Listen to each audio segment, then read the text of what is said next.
What do they call them? I sent them to you, to Desta, those guys that are calling in the UFOs. What were they called? From George Knapp's website. Oh, summoners. The summoners. Did you see that?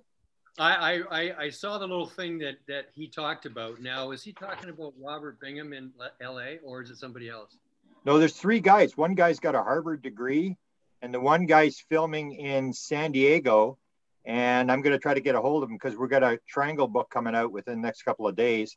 And the guy says this is his best film, and he's filming away. He's got, I can't remember, he describes the camera and everything he's got. And it's just sort of like a double blob of light in plain daylight. And all of a sudden, out comes these little orbs start coming out of this thing, and it forms a triangle.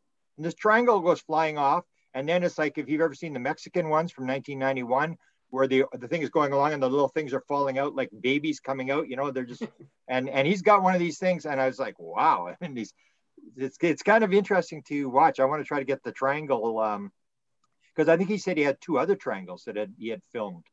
But we're just when we get the triangle book ready to go, I go, holy cow. If I can get this photograph. It's already posted, but I can add to it. I've got the story. I just need the photograph. Allow us to use that photograph, because that was pretty bizarre. And then these three lights from the triangle all sort of form a long straight line, and then they just sort of sail off into the sky. And this is it's pretty impressive whatever these guys are doing. And they claim that they can bring these things in, that they were trained how to do this, and they do it in parks in LA. And the one guy's got a degree from Harvard. It's just bizarre. Anyway, look on his website and check that out. It's worth watching. It's 30 minutes long. I never even heard of this. It's on George Knapp's Twitter page. Yeah, on the his, what is it called? His YouTube site. It's not the Black Vault. It's something like that. It's mysterious. Oh, you sent it to me. I didn't know that was George Knapp. It's called the Summoners. There's three guys that he interviews, and they're all summoning these things. It's like a CE-5, but they do it a little bit differently. They talk about how they're able to bring this thing in, and it's kind of interesting. And the one guy had one underwater. He's talking about having one underwater. This guy, he went to Greece and had this experience underwater. He tried the protocol there. So, but that's the whole thing. Like, I'm now doing the one with the Toronto thing, this whole thing about how much is there actually an observable world out there, or are we producing what we see? And that's what I'm just done a lot of work now on the Philip experiment, the ghost experiment that was done in Toronto, and it was done by a second group in Toronto. And then it was done, I heard it was done in Scotland. It was done in Australia, where the people make up a ghost, and then they go to the table and they make this thing appear and, you know, start answering and stuff. And then you start to go like, you know, is there actually Einstein said, is there actually a moon behind you when you're not looking?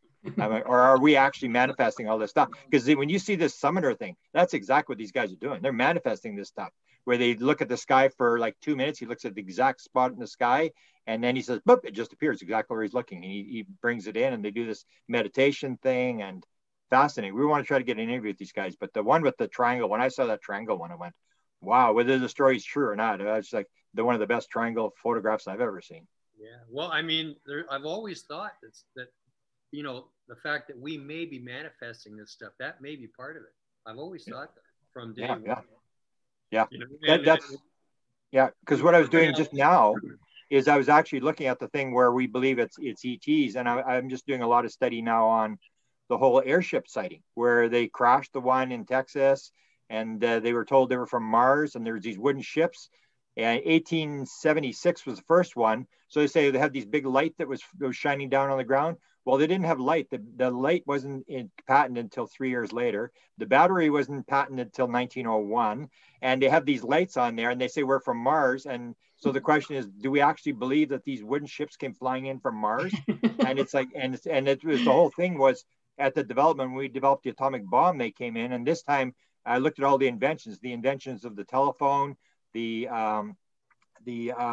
light bulb, the internal combustion engine, they called it the Gilded Age, all these inventions. And that's when these things started to appear, and these wooden ships, and it makes no sense whatsoever. because Melinda Leslie was upset. I posted something about lucid dreaming being people, some of this may be lucid dreaming. And she said, people ignore the physical evidence. Well, there's a lot of physical evidence in 1895 and 6 and 7. But what does that physical evidence mean? I mean, are you actually saying that they actually, because at that time, the other thing was they discovered the canals in 1888, this guy with the telescope, and they started to believe Mars had this stuff. And so you see it, it's playing into our belief system. And it's almost like the phenomena changes as we go along. And now you have these guys manifesting these things during the day and filming them, and you guys are getting stuff, and it's almost like there's an interaction that we are a big part of what we're seeing around us, and we're sort of denying that. Yeah, I know it raises way more questions than answers. The more we dig into this, just the more we realize we don't know, and it's kind of like the animal studying the zookeeper, right? I mean, Or I always refer to it like the whole thing that we believe we've got all the answers, when in fact we were making a bunch of false assumptions. Like 1492, it would have made sense to believe that the world was flat, because until you put astronauts out and you go and sail out into the ocean and do all this other stuff, until you have that extra information, the more information you get, the more you realize that that's not really true. But it makes sense. It looks like it's flat, and you can put levels around the ground and stuff like that. And it's this idea that we're making a bunch of assumptions that the more evidence you get, the more you realize the assumptions you're making aren't as accurate as you think they were. You're just assuming because it looks that way. So it's fascinating stuff. Yeah. Rob, it's frozen up. Uh-oh. Oh, I thought he was just smiling. He is smiling. Yeah. Is Mark still here? Mark is here. I can see Mark moving. He was stunned at my story. He just froze. It was too much information. Yeah, but that's true. I never thought about that part you're saying about the manifesting is, oh, it's gone. Oh, he's gone and came back, yeah. He always has a prop. Oh, that was quick. Okay, you're back. Welcome back. Yeah, that's another down. That's it. Yeah. Let me make sure this is still recording. Sorry, I missed the last couple minutes here, Grant. Oh, okay. Well, I was just referencing back to the fact that we're making a bunch of assumptions, that the more information you get, the more you realize your assumptions aren't right. I mean, there's very simple ones, like the idea that we don't really realize, like the idea of the electron, the quantum electron idea was not until 1911 or something when they discovered that it didn't rotate around like planets and stuff like that. When we made these discoveries, we assumed it was like electrons embedded into a positive field and stuff like that. And then they did the gold foil experiment and went, holy shit, that's not what's going on. And that's the thing, is the more we do experiments, the more we realize that we don't have it right, that we're making mistakes, we're assuming things and just going along with the story, which is what you see in the United States with the political stuff. Is you have people totally divided on stories, that people just go along with whatever story they have, whatever news network they're tuning in, and they believe that story, and it's hard to move people off the story. Well, I know. Isn't that what did that one guy with all the sayings say, that it's easy to fool people, but almost impossible to convince them they have been fooled? Yeah. Yeah, Mark Twain said that, right? Yeah, Mark Twain was good. Yeah, he had some good expressions, Mark Twain. He was ahead of his time, that's for sure. Okay, so Grant Desta, welcome to the Rob Freeman UFO World Explorer channel. Mark and I are excited to have you guys on the channel here today. And I guess really one of the first things we want to talk about is your new book that you have out, Contact Modalities. And Grant, maybe we could start with you. Can you tell me how this got started, how you came up with this idea, and how you got involved with this?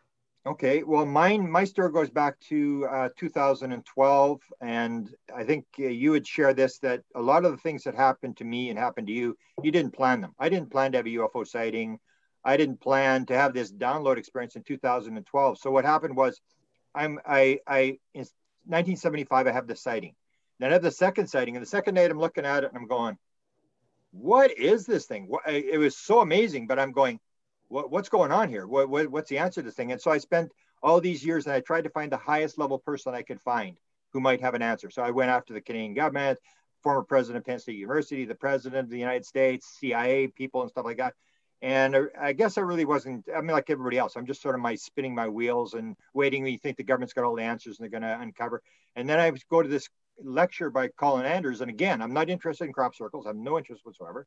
I only went because he was a highly prominent person in the UFO field. And there was this big controversy where he had said 80% of them are hoaxed. And I wanted to go in and see this controversy, how he was going to address this.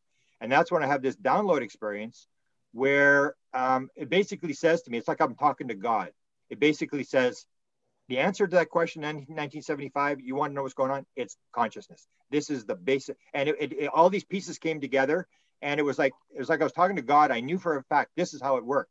So I sort of started to chase this, and I thought, if I had this sort of download experience, I wonder if somebody else has had it. So I started to look, and the first thing I think I came across was Paul McCartney's the song "Yesterday." Came in the middle of the night. He wakes up and the song is in his head. And there's a piano in the room and he records it. And then he basically runs around for a couple of months and asks people, "Have you ever heard this song before?" Because he was sure someone else had played the song and he just was hearing it. And so then I started to realize there was all these other people getting these download experiences. And that's where the idea for the modalities. And I started to realize, like, a lot of people are claiming, even we'll get into Destas, but a lot of people are claiming that they have this interaction where they sort of get in this field.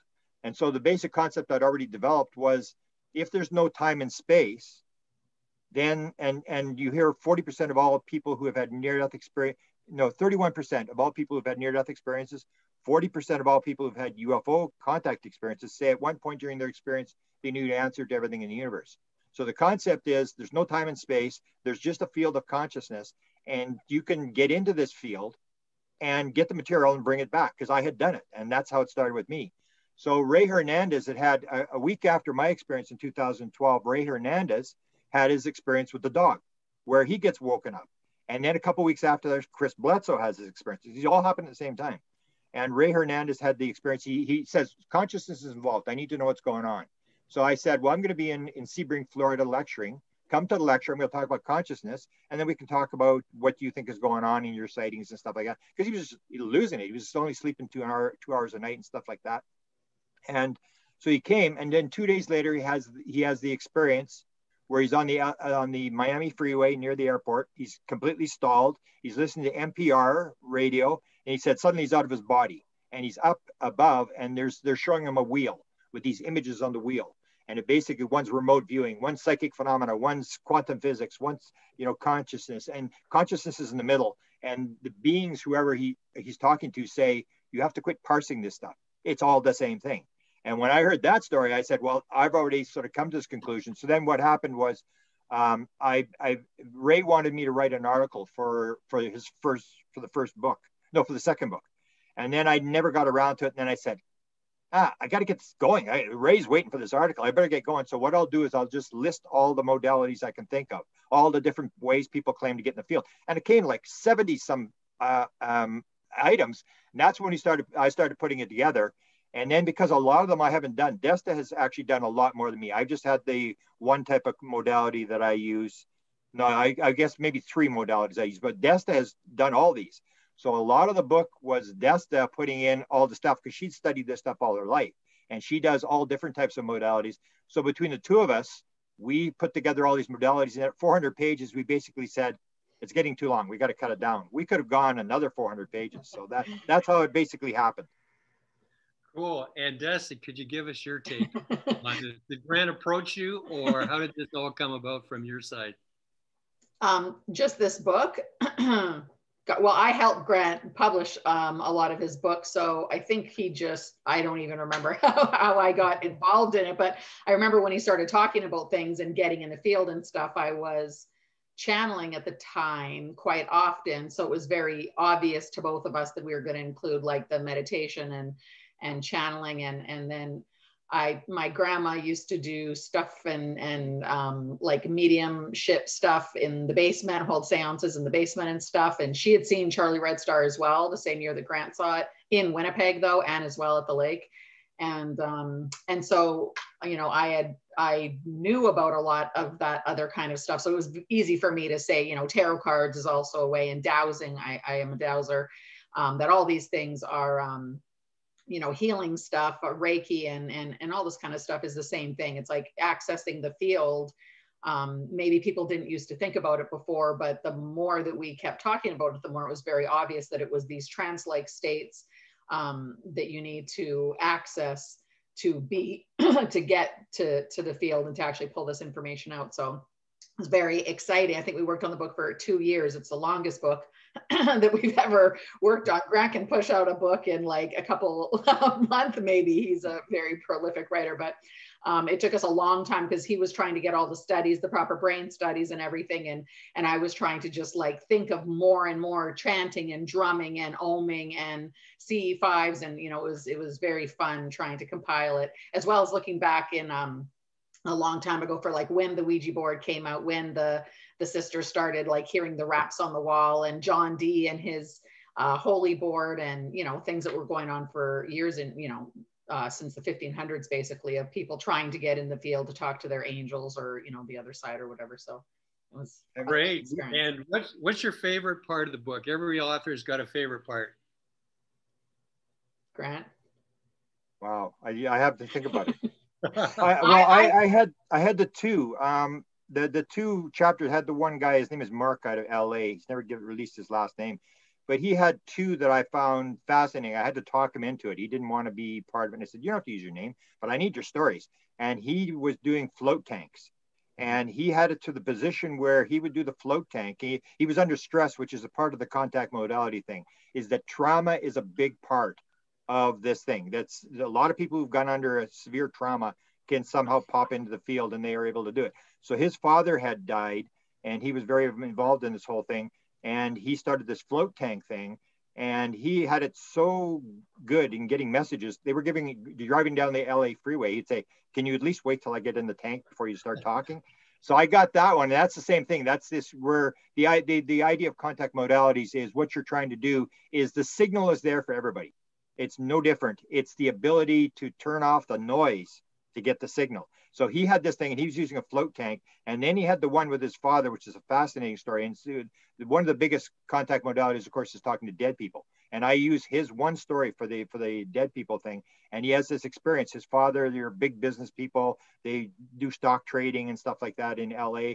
And he's going to the corporation papers. His father died, and he's in the house trying to get the corporation papers and file the final taxes and all this kind of stuff. And all of a sudden his father starts talking to him, and he's freaking out, and he's going like, what is going on here? And leave me alone. I've got to do this. What are you bugging me for? And his father's telling him, go in this drawer. And he's trying to something for the granddaughter. And there's this story of this crystal, this bluish Swarovski crystal, giant crystal that the father wanted to give to the grand. And he's telling Mark, it's in the drawer. What do you mean drawer? There's 100 drawers. It's just these kind of stories just fascinate me. And I talked him into it. So we put those stories. But and then Desta's is a good one, because when Desta first started, that's when we met. When Desta started saying that she was having these experiences, I'd say, really? Okay, ask him this, ask him that. And it was the idea that if you get these people, then that's how you get the answers. The answer's there. And if you can find someone who can get in the field and get you the answer, it's a shortcut to figuring out what's going on. So Desta's was a big one in terms of the two books that she wrote in terms of channeling and stuff like that. That fascinated me. Cool. Now, is this book out? Like you can buy it on Amazon right now? Are you talking contact modalities? Yes. Yeah, contact modalities. It's one of the bigger books. I've had two books that really took off. Contact modalities has taken off. A lot of experiencer groups apparently are using the book because they've all got the same thing. Because probably you know that once you get into like the UFO field, then suddenly it's not just UFOs. Suddenly you have ghosts, you have paranormal stuff, and all these people know they're looking at all these different modalities, and that's what we say is that they're all connected. And even the idea of, I remember asking Yvonne Smith, who did all the regressions on the abductee people. I said to her at one point, I said, Yvonne, so how many UFO abductees have got paranormal events? And she started laughing. She goes like 99%. It's like, and that was the thing. It was like, it follows these people around, and you realize that these people have sort of ripped the veil or whatever it is. And it's like Desta has all sorts of modalities. She's using them all the time. Whereas I only have sort of the couple that I use. And so I realized this was extremely important to talk to these people that if they actually are in the field. And then that's the other thing where I think we did the ones with the savants where you actually have the savants where George Finn, I think his name is, they'd ask him, George, what's 2 times 3? And he'd go, would that be 7? And they go, no, it's not 7. And then they'd say, on what day is in the year 1, the 3rd Wednesday in March, what day would that be? He said, oh, that would be on the 17th, and that's a Thursday. And he'd be right every single time. So that's the question is, where's that stuff coming from? And because Desta was doing this kind of stuff, I realized that the information that comes from the field is 100% accurate. And if you can get these savants, they'll never miss it. You can give any date you want, prime numbers, they're fascinated with prime numbers, 5, 6, 7-digit prime numbers. And that's the key, is that the information appears, if there's no time and space, then everything past, present, and future is in the field. And it's the ability to access it, which is the whole idea behind the modalities. Okay. Desta, now in regards to all these different modalities, are there certain ones that really apply to the UFO field, or do they all? To the UFO field, well, to the consciousness aspect behind them all, I think is exactly the same, right? Because it's accessing the field, and as long as you're in this meditative or trance-like state, just like the CE-5 state that people, whether they're oming like Ricardo's groups or whatever, or Greer's groups, you know, doing the Vedic chants first, or people just meditating, and now that we're talking about, Grant was just talking about earlier, is it us manifesting it?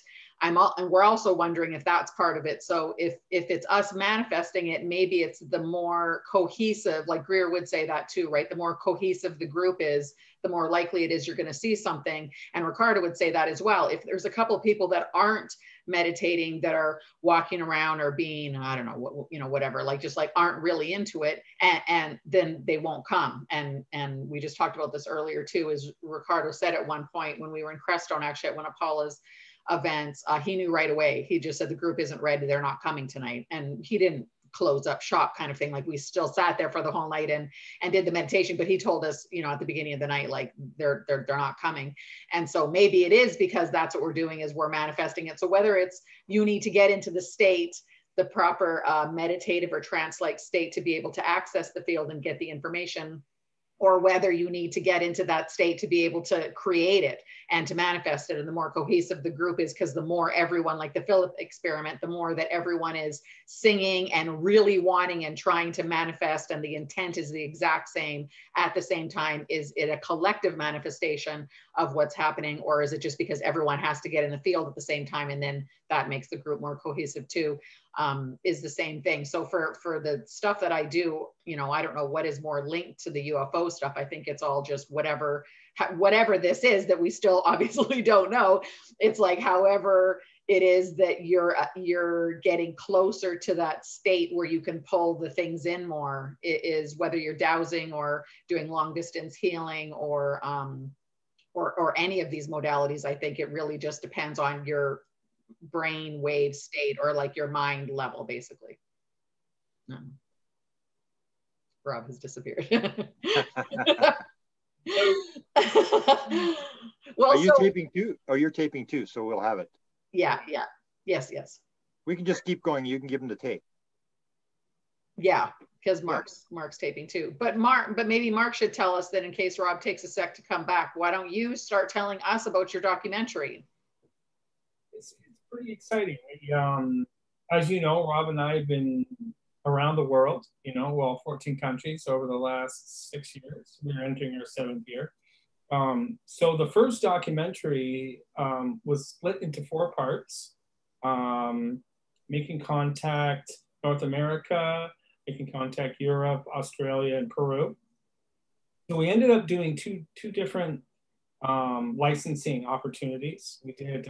It'll come out on Tubi at some point this summer. But before that, Sci-Fi Central, fairly large YouTube channel, picked up non-exclusive rights to it. So we're excited. It's been out for a week. It's already gotten over 13,000 views, and it's a documentary. It's a 90-minute documentary, but that's exciting for us. I mean, to have an audience of 13,000 watch it, and the comments have been great, and Sci-Fi is excited for because it's only 2015 and 16, you know, and we've been doing this up till 21. So there'll be, gosh, I think we're going to have at least another 8 to 12 episodes that will, including what we did with you two, and, you know, they'll continue to kind of roll out there. And for the audience, it's pretty exciting. Yeah, it's pretty exciting to have that audience, to have the feedback. People get it. They're understanding what this is about, that it's about one man's journey and, you know, the experience that Rob had when he was younger, how it affected him, you know, for 50, 55 years, and how it just became his mission to get out there and find truths if there were truths to be found, and meet people, you know, other, you know, ordinary people experiencing the extraordinary, and how that all kind of ties into his own personal journey. And the coolest comments, I would say, come in is that it's really seen as an alternative piece of work, as far as you know, Rob and I are not, you know, cliche, and I don't mean to sound cliche, but we're not UFO hunters.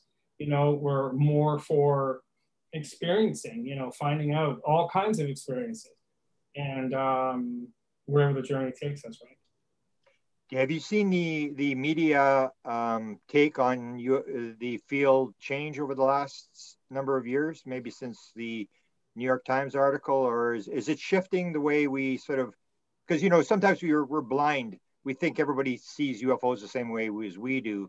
But if you're talking to media people, they would have a sense of, is this much more popular now, or more acceptable, easier to sell to Hollywood or to a network? More accessible, for sure. You know, I go on TV, for example, and I type in UFO, and it's all conspiracy. Well, it used to be. This is the point I'm making, is even 6 months ago, a lot of it was, and I've seen a lot of new material come on the show, on the channel. And 6 months ago, it was a lot of conspiracy, you know, UFO, the dark history. You know, it seemed to be, I don't know, I don't mean to say camp fear and camp love, but it's kind of like there was a lot of fear factor built into it. You know, scary aliens, scary UFOs, cue the dramatic music for both of those, you know, make it very much like that. Where now I'm noticing it's more human interest. It's more accepted. It's not fringe science as much anymore. It's not pseudoscience. These are real people having real experiences. Programs are starting to come out that are giving people that voice. You know, they're getting the chance to have that voice and talk about their experiences without the shaming, I guess. I mean, I hate to, but there seems to be a level of that. So yeah, I think that, you know, Rob and I have had these talks. It's funny that he's not here right now. So funny. Sorry. Rob and I have had these talks where it's like now people can have real conversations that, you know, I'm not saying that conversations haven't existed. I mean, Grant, you've been, I mean, such a big part of your life since you were young. Same with you, Desta, you know, you dedicate so much of your life and time to it. But it depends on the circle you're in, you know, at some level, like who will listen to you. Like, I remember when I got into it, my son, you know, he's 24 now, 25. My daughters, you know, oh, Dad, you know, UFOs, you know, very fantasy, you know, very, very out there stuff. And now when I post something on Twitter or Facebook or whatever, it's like, wow, that's cool. Like now it's cool. The younger generation is becoming cool.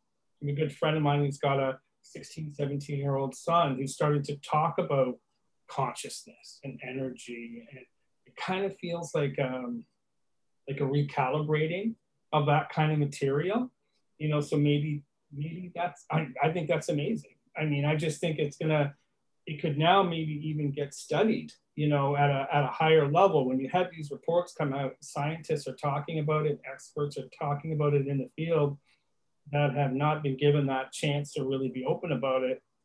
I mean, maybe you could get the next generation excited. Have you moved towards that yourself? Like in terms of, because you and I have had this discussion before about, you know, the value of a UFO sighting, that you see something, you put it up and people go, that's pretty cool or whatever. but the conversation is sort of moving now to what's really going on. You know, this idea about the observer effect and what are we really dealing with. Have you moved into that yourself, or are we still a little bit stuck in the media world in terms of things that I call them the dancing bears, where people just want to see weird stuff on camera? That, Grant, because I mean, Rob's trying to call me here 1 second. Okay. He's having quite an anomaly. Hey, Rob.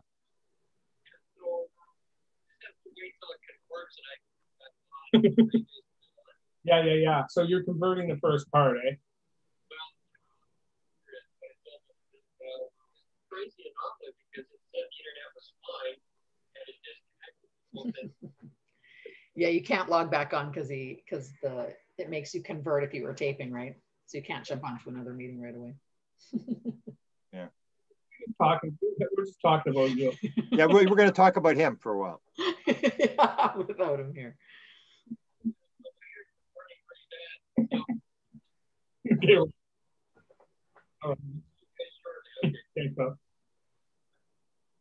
It's just we can always do another one. We're kind of free, and if you want to finish up today, and then we'll do another one. But it's interesting. Your question again, Grant, was like, please repeat it. Yeah, the idea of the shift, like we've sort of made the shift to talking about consciousness and what's really going on and stuff like that. But sometimes I find that, and you've had a discussion about the value of a UFO photograph in terms of, is that still a big thing that sells it, that you just want to see something really weird on film? And that's the problem, I guess, we get in UFOs is if somebody's really good at CGI, then it's like, let's see if we can get people on this UFO thing and show something is the media still into that thing where that kind of stuff sells, or even the evil alien stuff? I know there was a story of Chris Bledsoe where DeLong had offered him all this money, production money for his thing, but he wanted to put reptilians in at the end. And Chris said, no, we're not putting reptilians in here. And so that's the question. Well, we kind of experienced that a couple of years ago. We had a Travel Channel came to us. They liked the fact we've been to many different countries. They wrote us a nice letter. It was a very nice thing. All the stuff's really amazing. How do you feel about going more fear factor, scary, doing this kind of? Rob and I felt instantly that's a sellout. That's not the experience we're having. That's not what we're experiencing in the field. We're not saying that people haven't had their own experiences. Yeah. And if none of that way, go for it. Yeah. But we personally, like when we post things on the channel, like on the YouTube, like the YouTube channel, the UFO World Explorer channel, I watch those analytics, like what are people looking at and getting excited about when we post a video?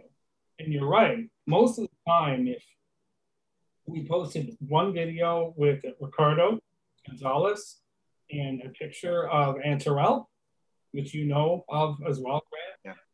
And 4,000 views, which is a big hit on the channel, right? Yeah. Because you're posting a picture of an extraterrestrial and you're playing with the title. I mean, it's not, but it's at a level of clickbait, right? Where well, and that becomes a big thing. Where we'll post something else, a fantastic interview with, someone talking about, doing full research on other things or talking really big topics, and you get 300 or 400 views. Yeah, that's the thing. That raises another quick question for you, because Rob is big into the blindfold thing, which I think is one of the more ignored subject. Maybe wait for him to come back on here. Yeah, here he is.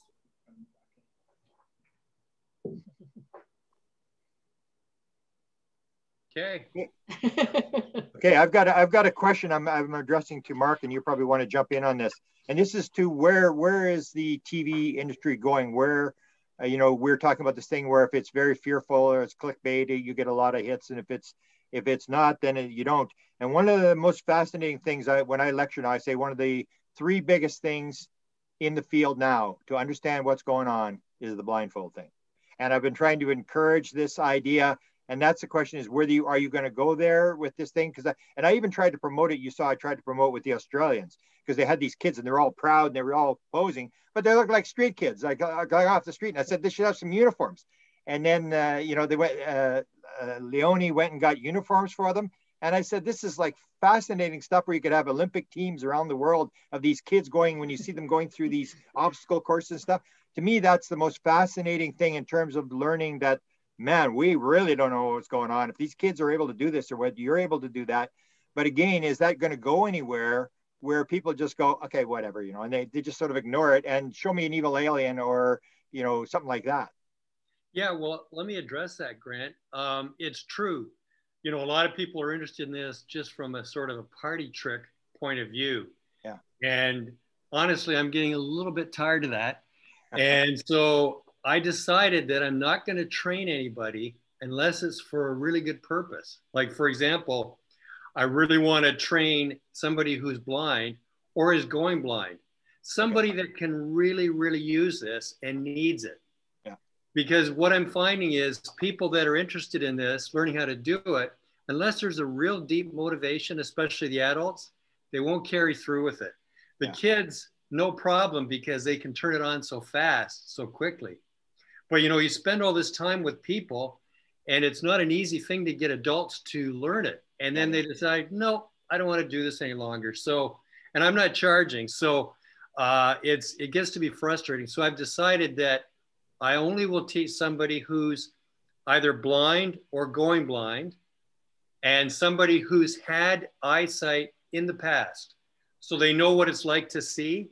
Because if you try to teach a blind person that's never seen, that's many steps even harder again, because now you got to teach them what colors are, that whole concept of colors.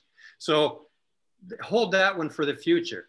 So 2, they've either got to be blind or going blind. 1, they got to be blind or going blind. 2, they've got to have seen at some point in their life, so they are familiar with the concept of seeing. And 3, motivated, really motivated. Now, this lady I'm teaching right now, Claudia, she has a particular condition in her eyes. It's genetic, and she's gradually losing her eyesight. She has about that much eyesight. It's like tunnel vision right now, and it's been slowly closing in. And at some point in the next couple of years, it's going to close right to nothing. So she's very motivated to learn, so that by the time her regular eyesight disappears, she'll already have this eyesight. Those kind of people, I'm really excited to teach, because, one thing, there will be a really nice fulfillment for me that I'm doing something that's very beneficial to help somebody who really needs it, versus people who are just interested in doing it because they want to impress people at the next house party, right? But nevertheless, anybody can learn this. And your question is, where is this all going? For the average person, if they want to do this, I think that it does allow them to access deeper levels, Grant. Now, whether it allows them to access the field, as you call it, I don't know. I know myself, you have to get yourself very, very relaxed for this and just let it happen. I mean, your mind sight will open up. It will open up spontaneously. Does that answer the question? Yeah. Two other little issues on that, and one ties into the contact modalities we were talking about, and that's the idea is that you have the right brain, left brain, and you have the field, and it's the ability to shut the left brain down, to send it for coffee, make it go to sleep, whatever. And that's why children are so much better at it, because that left brain hasn't come online yet, and that's why it's so hard for adults to do it. And so you were talking about the fact that IONS is kind of interested in this. So is there any potential that you might be able to film tests at IONS where you're using the reputation where this is being done? Because you know what the complaint is. Oh, they're peaking. It's just, this kind of stuff. Where if you get an institute like that is interested and sees the potential and sees what's really going on here, I mean, that would be a fascinating documentary in terms of the research that's done there and the testing that's done.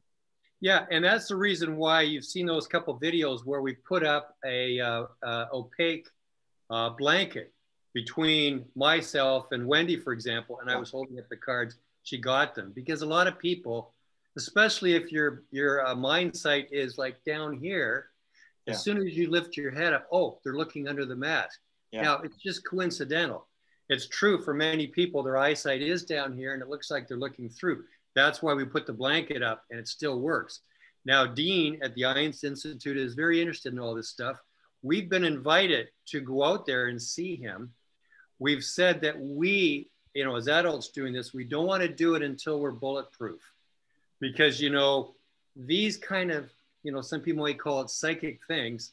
They're very, how would I put it? They're not super strong. It is coming from your right brain. And the problem is if you get nervous or you're under pressure, it just shuts it right down. You've got to be relaxed and you've got to do it enough so that you can do it on demand. And you got to believe that these scientists, although they're all very nice people, they're going to put you under rigorous tests because they have to prove scientifically you're not cheating. And so I've talked to other people who've been tested for various different things, and they've all said, be prepared to be just literally sweating and under super pressure with these guys because they're going to try to disprove it. They have to. They got to get to the meat of this thing. So we didn't want to go out there until we're absolutely bulletproof. And we would start testing ourselves, like having all kinds of distractions, people touching us, people pushing us, people saying annoying things, and really trying to get under your skin while you're trying to do it, because that's what the scientists do. And if we can do it then and manifest it then, make it happen, then we will go out to see him. The last thing we want, Grant, is to be embarrassed or humiliated. Even though we know we can do this, we don't want to go in front of a scientific group and then they walk away thinking that, okay, these are another group of hoaxers.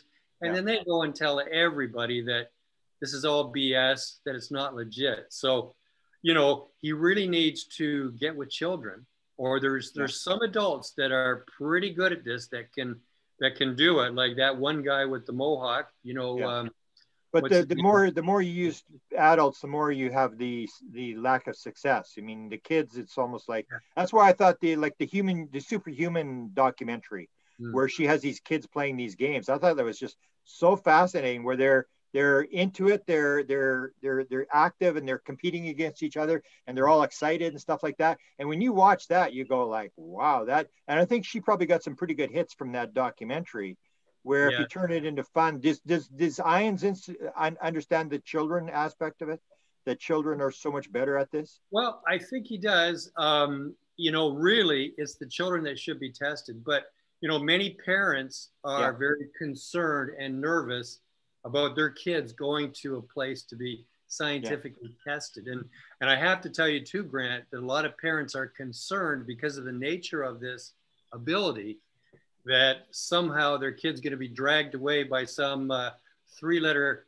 government organization. So parents are a little bit concerned about that, that if their kids are demonstrating something that appears really super normal, that, you know, the Pentagon is going to want this kid. I mean, every kid can do this, but the Pentagon doesn't know that. So that ties into, you were going to ask, we can get into the whole thing about the whole report thing. And that's what I say, the whole story, everybody's missing the big story on the government thing, that they're talking about ATIP. Oh, ATIP this, ATIP that, these UFOs around the Nimitz and stuff like that. That's not the story. ATIP was only a small portion of the study. The study was the OSSEP program. If you listen to Bigelow, he said the 22 million, the whole ATIP thing was only a small little port. He only talked to Elizondo a couple of times. The main thing that they were studying was Skinwalker Ranch, where the guy had gone, the DIA scientist had gone to Skinwalker Ranch, and he sees this metal thing floating around it that only he can see, and it's right there in his view. And that's why they go there and they start looking at, how do you put bulls in a trailer? How do you make things disappear and reappear? And how do you make portals appear? All this kind of stuff. And it was the whole paranormal aspect that they were studying. And that's where the money went. The ATIP was only a small little portion of the thing. And so the government realizes that there is this potential. The problem with it is that they may turn it around as they did in Canada. Because if you know that the Canadians in 1950, Wilbur Smith, who ran the Canadian government flying saucer program, wrote a top secret memo in November of 1950, in which he said flying saucers exist. And he was told by American officials. Flying saucers exist. It's the most highly classified subject in the United States. There's a small group headed by Dr. Vannevar Bush. It's of tremendous significance to the Americans. And we were also told by American officials that other things might be associated with the flying saucers, such as mental phenomena. The Americans aren't doing very well because they said if we're working on it, they're willing to exchange credentials and talk to us. One of the people in that memo was a guy by the name of, out of Toronto, Dr. Oman Salant. His papers are at the University of Toronto, and I'm going to, or at Toronto, I'm going to go look at them. 9 months after that memo was written, Salant was the defense guy on the flying saucer study. 10 months later, in Montreal, they have a meeting at the hotel in Montreal, and they start MK Ultra, the whole deal. And Salant was in the meeting. So this is the whole thing where the government realizes, but they're looking at it as military potential. How can we get in people's heads? How can we do this kind of stuff? And have turned the whole thing around. But I think that's the big story that everybody's missing. You heard about this 495-page report. Where did this 400? That's probably what the report is about. It's about Skinwalker Ranch, all the stuff they discovered, because they were looking at paranormal. They weren't looking at UFO stuff. There was very few UFOs at Skinwalker Ranch. Okay, Grant. So, we've got the unclassified report that's been released. So you think that the classified report, a lot of it will be about the Skinwalker Ranch? No, I think that this is all a diversion. It was done by Tom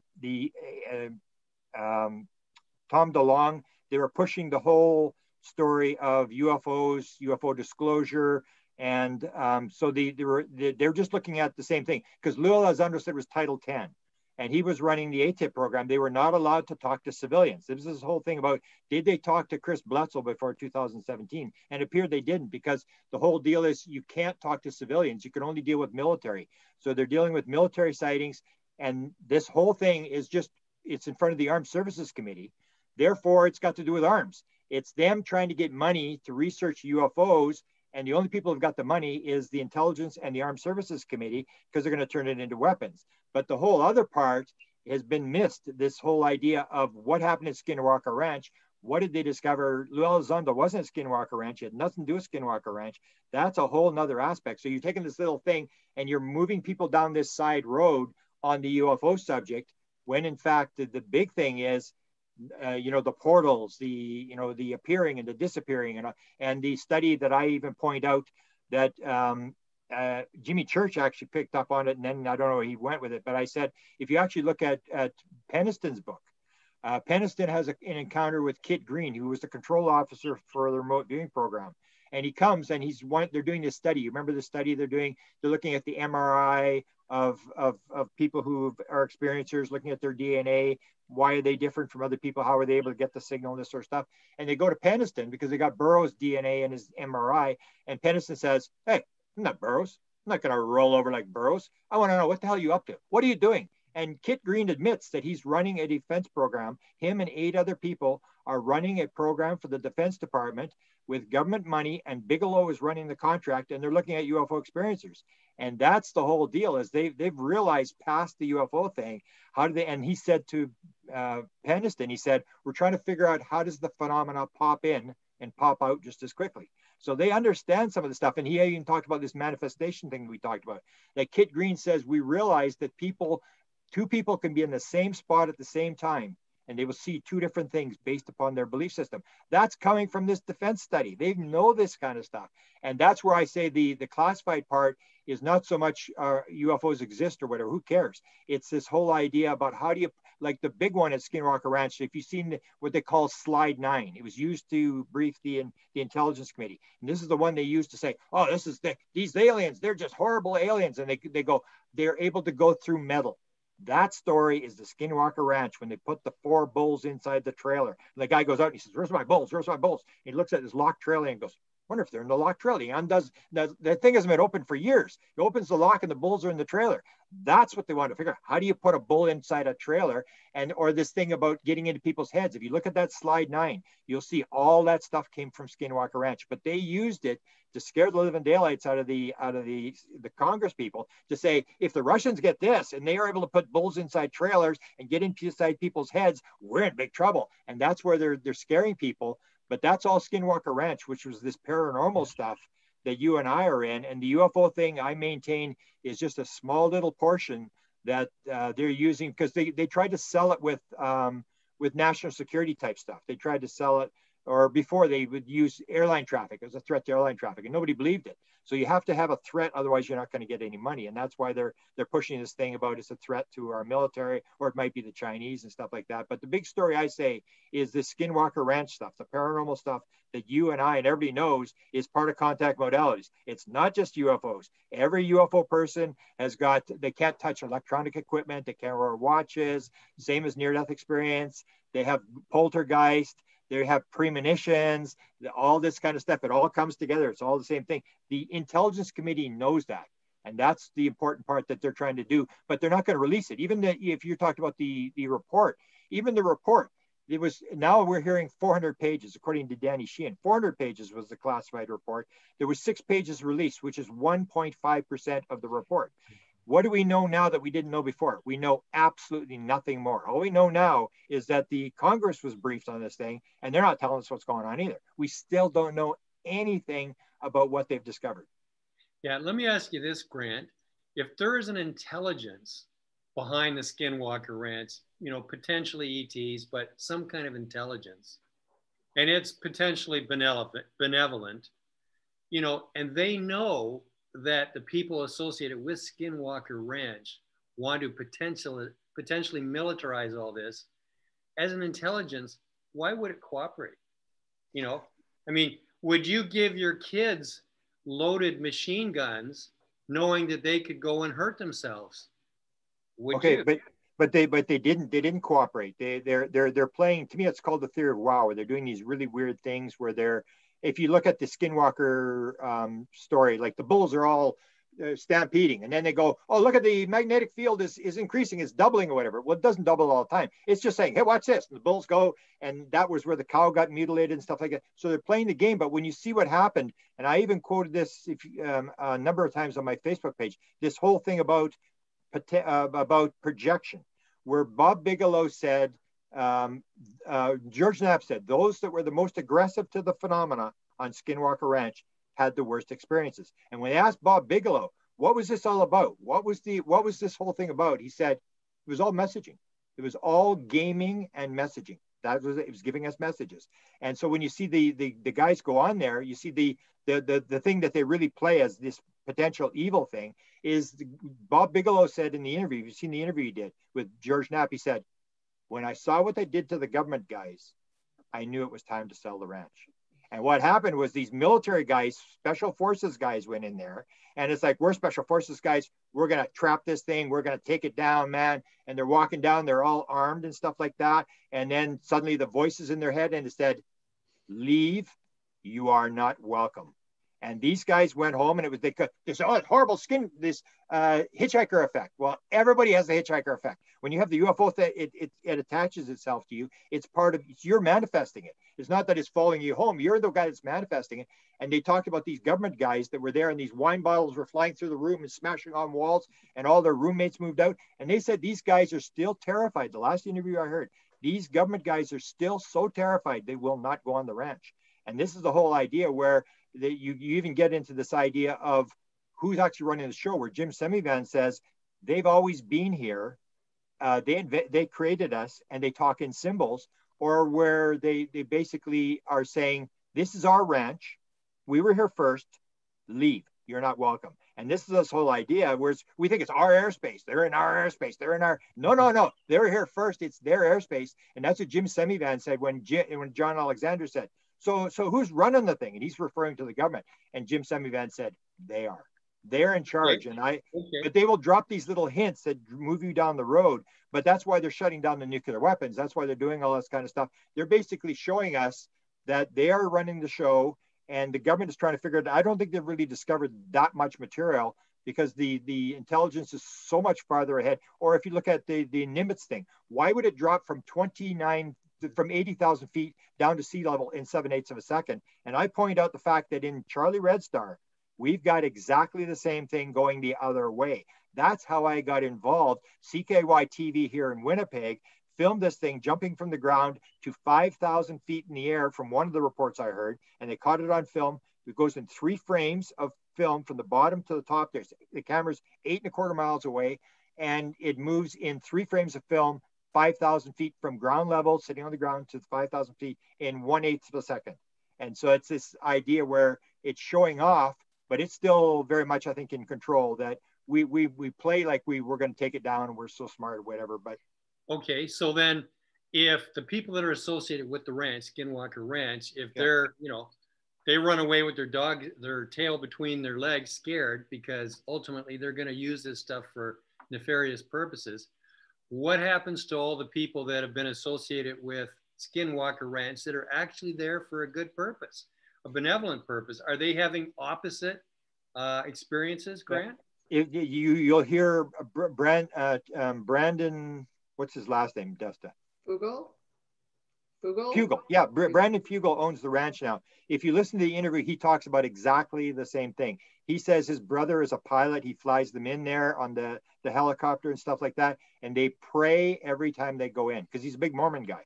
And he talks about this effect, this idea that it's reflective of the attitude, and that the people who have the bad experiences are reflective of their attitude towards this thing. So he warns these people. He says you've got to have the right attitude, and they're doing praying and stuff like this. He still believes there's good forces and bad forces, but he basically will say, he calls it reflective. It's reflective of the attitude of the peoples that go in there. And I guess that's why, you know, Mark and I, you know, we've been at this for 6 years in 14 countries. We've had nothing but good experiences. Yeah. Because we're not interested in getting associated with any negativity or dark side of stuff. We're only interested in benevolent, good things. So, you know, people have criticized this a little bit and said, well, don't you want to explore the negative, dark side? Well, for one thing, no, I don't want to explore that, because maybe it's going to attract it to us. You know, it's like my dad always pointed out, which side of town is the bad side, and you stay away from that.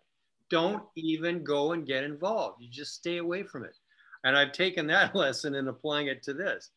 I'm only interested in getting involved with positive, benevolent things that are good for us, Grant. Yeah, one of the interviews I was going to do is one with, because people always talk about the cattle mutilations as being a very sort of negative thing. And David Perkins has agreed to an interview. We haven't pulled it off yet, but he has a chart that he was keeping. He's got the biggest, I think, collection of cattle mutilations sightings in the world. He showed Linda Howe what to do and let her copy all the files and stuff like that.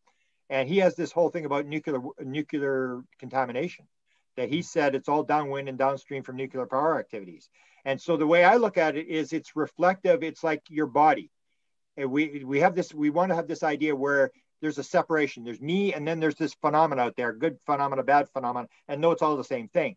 So we have this sort of reflective thing. And to me, it's like, it's all one thing. And when something pops up, it's like suddenly you get a boil on your back.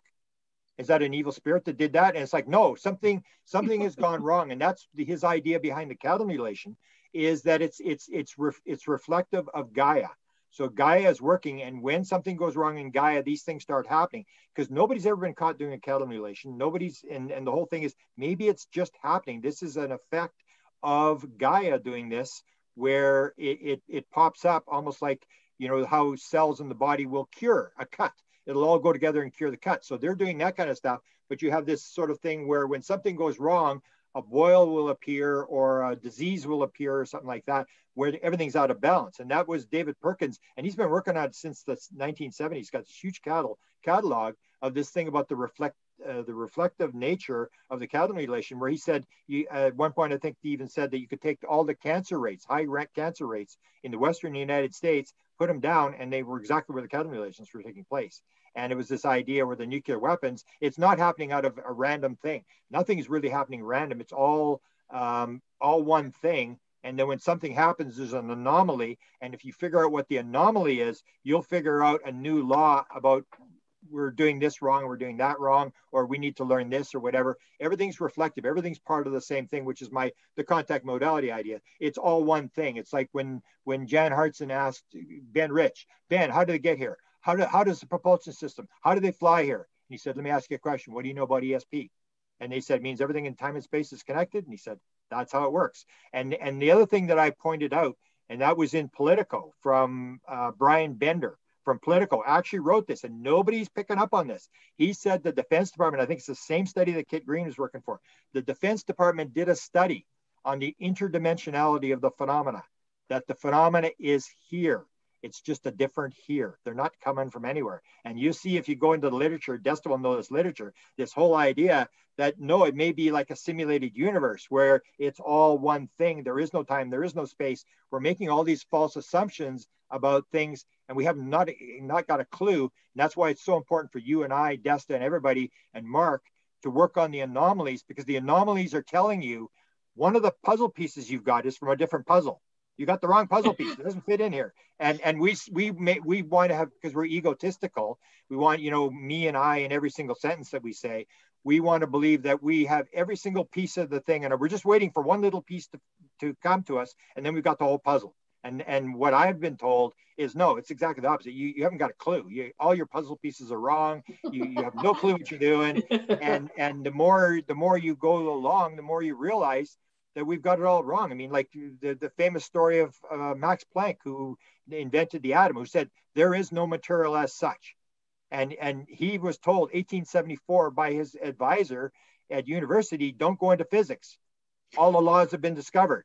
And the question is, like, the laws of physics, like, who turned them into laws? Did somebody come down from a mountain with them chiseled into stones? We've turned them into laws, like religious laws. And we say, these are the laws of physics, and they're all right, and we've got it all figured out. And Max Planck, he was told, don't go into physics, we've got it all figured out. Or Lord Kelvin at the end of the 19th century said, we've got it all figured out, we just got to take physics to the 6 decimal places. And that's the kind of arrogance we have, that we have to follow the anomalies, because they're telling us, no, you haven't got it figured out. You haven't got a clue, because this would not be happening. If you were right, this would not be happening. Well, the anomalies are like glitch in the software, that's for sure. Let me get back to your book. Are you guys working on another book together? And if so, where is it going? What is the book? Where is it going? Do you want to answer that one, Desta? We write, Grant writes books every day. You go ahead and answer it, Desta. I just spent 12 hours yesterday going through. We've written, Grant's written 2 books. We've republished 3 books since then, since Contact Modalities, and there's the other one, the Triangle one, coming out possibly tomorrow or the next day. So yeah, Grant writes books every single solitary day, and I just proof them and edit them and try putting them together and publishing them. But here, I'll take them because I literally have them right here. We can't keep up to you guys. We have nothing else to do. And then Grant can talk about them maybe for a second, but this is the portal book. That's an important one. And we did this the portal one. That was the important one where I got the message from the alien, from Antarel, and went there and had this experience that shifted me to say, these guys are doing something here. And now I have a different opinion. I was even working on this morning with the Antarel thing, because Antarel, they go to Ganymede. And I was looking this morning at Ganymede, and it's like 197 below. And if you know what it's like, it's at 55 below, your skin freezes in 1 second. And so the idea, like 1895, they said they were from Mars. Are they from Mars? Are the Antarel, these guys, are they coming from Ganymede? The Canadian, we're doing the Canadian book that we're just finishing off on the Canadian government. The Canadian government was dealing with an alien by the name of AFA, who the CIA channeled at the National Photographic Interpretation Center. This is an official record. They channeled this being. AFA said he came from Uranus, which is 297 degrees below zero with 90 to 360 degree winds. And AFA said there was 750 million people living on Uranus. So the idea is like, is that true? No, it's not true. They are playing on our thing. They're going into your head, as Barbara Streisand's stepson told us. He said the aliens told him, when we come into your world, we go into your head and we figure out what's in your head, and we use what's ever in your head to teach you a lesson. We have no other choice. They can only talk to you at the level you're at. So they use stuff that you believe to teach you lessons. And everybody says, well, they're lying. Well, they are sort of lying, but they are tapping into your thing. So we've done this, the Canadian government book, which I have the advantage where I can just sort of write the book, and then Desta, this is the Area 51. Oh, sorry. So that the Wilbert Smith book hasn't come out yet, but this is the other one that was revised, because this is the one Grant had on Richard Dolan's label. Yeah, that's the first one that talked about Area 51. That's the book that George Knapp said was the most accurate version he'd seen of Area 51 as to what he thinks happened with Bob Lazar, what that whole story was about. And we've updated some chapters, like, for example, I don't know if you know, I think I only brought it up recently, we revised alien bedtime stories. I put in a Trump chapter, I put in a Biden chapter, and I put in a chapter on Lyndon Johnson. And people say the president doesn't know what's going on. Baloney. I recovered the files of an eyes-only study for President Johnson, and it was done. It was forced by James McDonald, who was the big UFO researcher at the University of Arizona at the time, and they did a study. It had all the same people Tom DeLonge had, the same category. So Tom DeLonge had Robert Weiss from Lockheed Skunk Works. This study had Kelly Johnson from Lockheed Skunk Works, the same position. He had the head of NRO. Tom DeLonge's got a guy from NRO. The big UFO guy at the CIA, Semi Van, was involved, and they had Art Lundahl, who was the first guy to brief the president on UFOs. And what that study had, we had the guy was doing a manuscript on the study that was done for President Johnson. It was 9 months long, involving 8 people, high level, 3-star general, people like that. And at the end, they discovered exactly what the government is saying right now. Yes, UFOs exist. Yes, they are solid crafts, and we haven't got a clue where they're coming from. And that's what people say. They're lying. It's obviously ET. And I'm going, really? I mean, does the thing have a passport? Does it have a Zeta Reticuli passport? If you've got, and they do have bodies and they do have crafts, but how do you know where they're coming from? It's like in a port, like in a seance. It pops in. That doesn't mean it's coming from Zeta Reticuli. You just have a physical thing. It comes into the physical world. It becomes physical. And as Kit Green says, it pops in and it pops back out. The same as we do contact modalities, where we do physical mediumship. And mediumship where beings come in, they become physical in a seance, and then they go back. So we did the book on the Canadian government. We did a book on psilocybin, which is one of the contact modalities I've used. And we went through that thing, and I got some pretty interesting stuff out of that. And what was the other book? Oh, we're doing the triangle book. So we did a thing on triangles, and I didn't realize I'd had a triangle sighting in 1976. And that was the book I wrote, I think, in 2.5 weeks. We just did a bunch of panels, and I realized that some of the top people, especially reporters like Billy Cox, Florida Today, that writes the thing, Lee Spiegel, there's a third big reporter, the guy from New York Post, Greenstreet. All these guys had these giant triangle sightings, and you start to see these patterns. So we put this book together on triangles. And that's why I'm so interested in these guys that George Knapp interviewed, where he has this triangle appear out of this little craft, where the UFO sightings used to be like wooden ships. Then they were little Foo Fighter balls on the edges of the plane. Then they were Adamski crafts with balls hanging off the bottom. Then they were saucers. Now they're triangles. And you see the phenomena is changing as we go along. And it's almost like it's trying to make it weird. It's trying to make it like a trickster thing where you can't figure it out. It just makes you go, what is going on here? And everybody's studying and trying to figure out, and they realize we're not alone. We don't have all the answers. That's what I firmly believe is at the bottom of this thing. They're not doing anything except making you scratch your head and trying to figure out how does the world actually work. Because if they come into here and say, this is how the world works, we're here to bring you freedom and democracy, Jesus and McDonald's, everybody's going to point a gun at them and tell them to get lost. That's not how you do it. That's not how you change culture. You get the people inside the culture to make the decision themselves as to what's going on. I came up with the idea, then it settles. If somebody comes in and gives you an idea from the outside, it's going to be rejected. Okay, so they're spoon feeding us a little bit, but letting everybody sort of come up with the answers themselves. Yeah. But it's almost like they're kind of in control of the whole thing from a distance.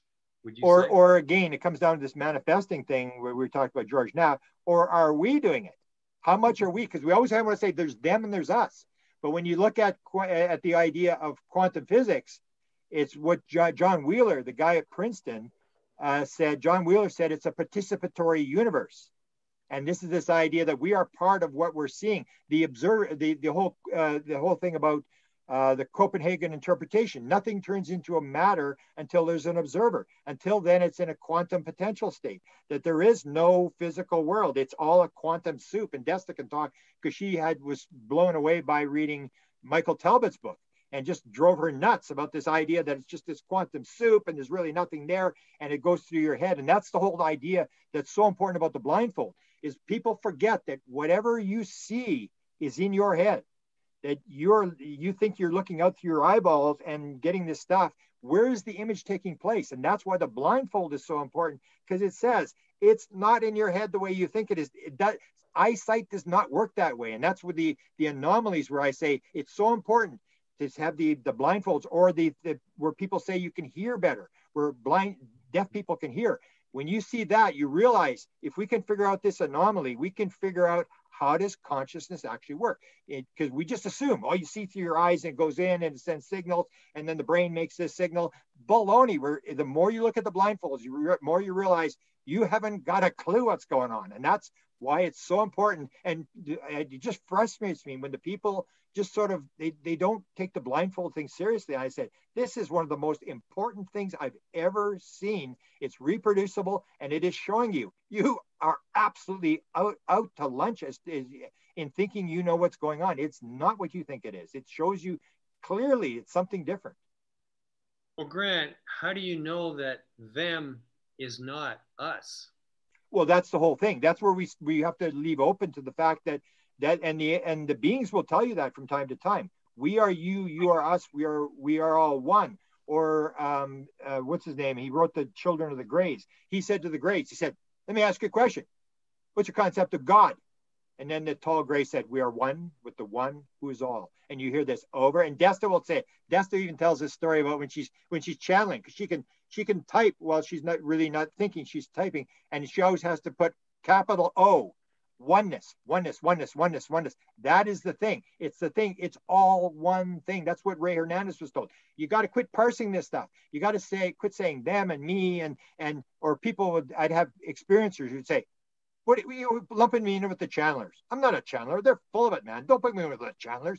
And everybody believes it's like we're turning it into different religions, where it's the remote viewer people are right, or the channelers are right, and this sort of stuff. And when you come down to the world, if there's no time and there's no space and everything is one, then it's just one thing. There's almost like John Wheeler and one of the other Nobel Prize guys said, there's only one electron. When you start looking at that thing, that there's only one electron in the universe, and this concept that it's all just one little tiny thing, that they're not coming from anywhere, or that when you have a near-death experience, you are not going out there, an out-of-body experience, you're not going out there, you're going within yourself. It's all vibration. And that's when I did the psychedelic stuff, is you realize this vibration is a very important thing. You know exactly when something's going to happen because the vibration changes. Suddenly you're vibrating. Or people who have the abduction experience will say, my body was frozen and I could feel this vibration. And are you being moved somewhere, or is it all happening here? And this is this big question that I'm raising now that people get very upset about. Are abductions actually people being taken onto ships, or are they events that are happening in consciousness? Because we do, Desta and I do a joint broadcast with a guy by the name of Chase Williams. He's an AI guy, and he's fascinated with consciousness, and he does the DMT thing. And I remember him telling me the one time, he said, I had the one. He said, it was a classic abduction experience. I said, really? You had a classic abduction experience? And he said, yeah, I'm on a table. They're working on my head. They're doing something. I can't see the beings. I can see their arms and stuff. I said, was it real? He said, as real as real. I mean, absolutely. And you hear that and you start saying, what is really going on here? Are people actually going anywhere? Because nobody ever sees anybody getting abducted. And then you have this situation where they're in a matrix where there's no time, there's no space and stuff like that. And you start to wonder, is it just a vibration where they're taking you into this thing? And people say there's physical evidence. But again, you go back to 1895, there's physical evidence too. There's wooden ships flying around. But just because you got physical evidence doesn't mean that it's what you think it is. We're making these false assumptions. The world is flat. The sun goes around the earth. I can measure it. I can see it. It's pattern. It'll do the same thing every day. I can predict it. That means nothing. You got to realize that there's probably stuff beyond what we actually believe is going on, that when 100 years from now, we're not going to believe anything we believe right now. We're going to realize I can't believe we believe that stuff. And that's been the pattern of science, is that we always think we got to figure it out. And at the end, that's why you've got to follow the anomalies, because the anomalies will lead you to the next step. I like that, Grant. And Desta, we've talked about a lot of stuff here today. Grant is never at a loss of words or ideas. Very creative guy. Love that. Love that. Absolutely love that. With all the stuff you've heard, I'm sure there's a few things that have popped up. Is there anything you'd like to share before we wrap up the interview?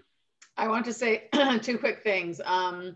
Well, Grant, I never even thought of that, and I don't know who this Perkins guy is, but I didn't realize that the cancer, there was like a lot of the cancer rates were downstream where the cattle mutilations are as well. And that made me think that two things. First of all, I wonder if it's like, Steve Mara's map, where it's the magnetics map. So where the positive, the anomalies, the positive magnetic anomalies or negative magnetic anomalies. So I'm going to check that out because I didn't realize that. But it also makes me think about the simulation theory, about this being a simulation. Is I wonder if that's just part of the simulation, is these specific parts.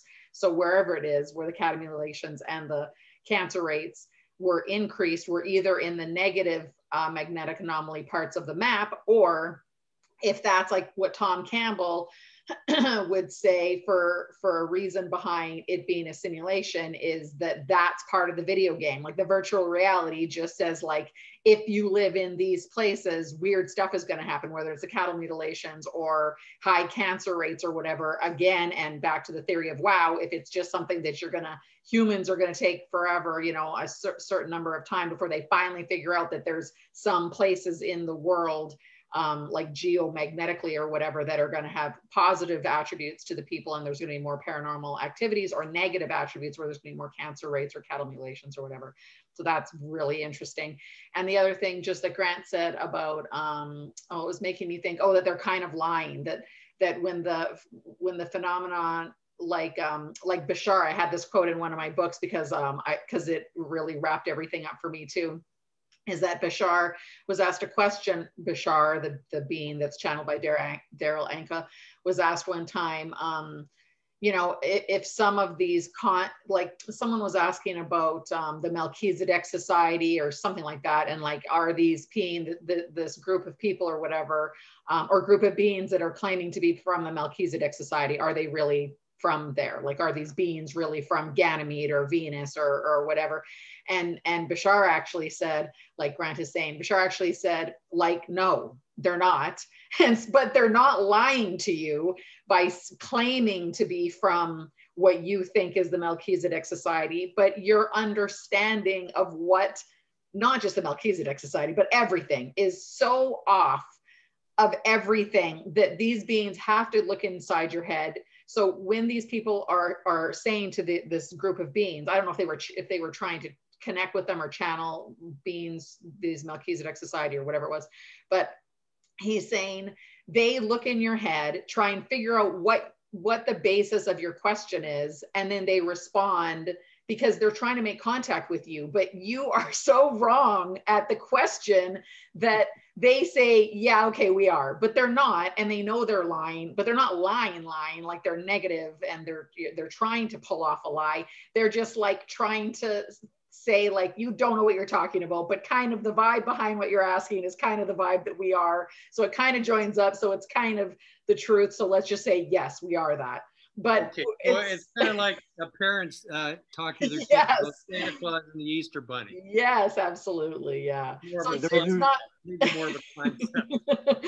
So everything could be a lie, and they all could be lying to us, but it's like we're so far away of the proper understanding. They're just trying to like connect and have a conversation with us. So they're trying to be like, oh my God, you guys don't have any clue, but yeah, okay, we're kind of like that. Sure, you could call us, Santa Claus. Sure. I even had the one with what they call the beings from London, where they wanted to interview with me, and because I'd done 3 books on messages from aliens, I figured, I'll have, and they basically said, we have been here, almost like the Skinwalker Ranch. We have been here. We've always been here. They said to me, you are the visitor. And then they said, if you want to do the alien thing, we can do the alien thing. We could take you to our planet and do all that kind of stuff. But we've been here all the time. They actually said, if you want to play the alien thing, yeah, we can take you to our planet. Mark, is there anything else you want to cover before we? I guess we're going to maybe move on, and Grant's going to ask us some questions, or. I'd like is, Desta, your take on the Pentagon report. What have you been hearing? Anything, any extra I'm certainly not any kind of expert on any of that stuff. No, I don't have anything to add. I will add one thing that just came up. I was just watching a lecture given by George Hansen, who came up with the Trickster book. And he's a very interesting guy. I've met him a number of times. And he was doing the thing, and he came up with the same idea that I had, that the report actually started back in 2015. The Tom DeLonge thing is where this thing started. No matter what anybody wants, and it was Hillary Clinton and John Podesta that were behind this thing. And people don't like it because they don't like Hillary Clinton or whatever. And he brought up a document, and I don't know if you remember back in a day when John Podesta's emails got leaked to WikiLeaks, and there was all this correspondence and with these high-level government officials, and they were going to do this disclosure thing, whatever. He brought up a document which had just floored me, because I went, oh, I did a couple lectures on these WikiLeaks documents. I had seen this document, and it was one from Leslie Kane writing to John Podesta's secretary, and she says, I've been offered an article with a reporter at the New York Times. This is 2015. And he said, I would like to know with John if I can get permission from John to work on this article. And it was going to be, it wasn't the article that eventually came out. It was going to be just on stuff that we knew, but it was on disclosure, pushing disclosure. And then the secretary writes to John Podesta and says, I think it's Blumenthal or it's somebody else. And so you see this idea where Leslie Kane is getting permission from John Podesta in 2015 to write articles in the New York Times about UFOs. And then you start to see like, oh, this has all been unraveled. And Chris Bledsoe told me in 2016, he said, I will tell you, high-level officials are going to come public. They're going to say UFOs exist, and they're going to force disclosure. And then Elizondo came forward, Mellon came forward, Justice came forward, and Jim Semivan came forward. And they all said UFOs exist, and they forced disclosure. So that's sort of a background story that I just discovered with this Leslie Kane thing, where I always sort of rumored that Leslie Kane was working with John Podesta and Hillary Clinton, and I think Nick Pope was involved and stuff like that.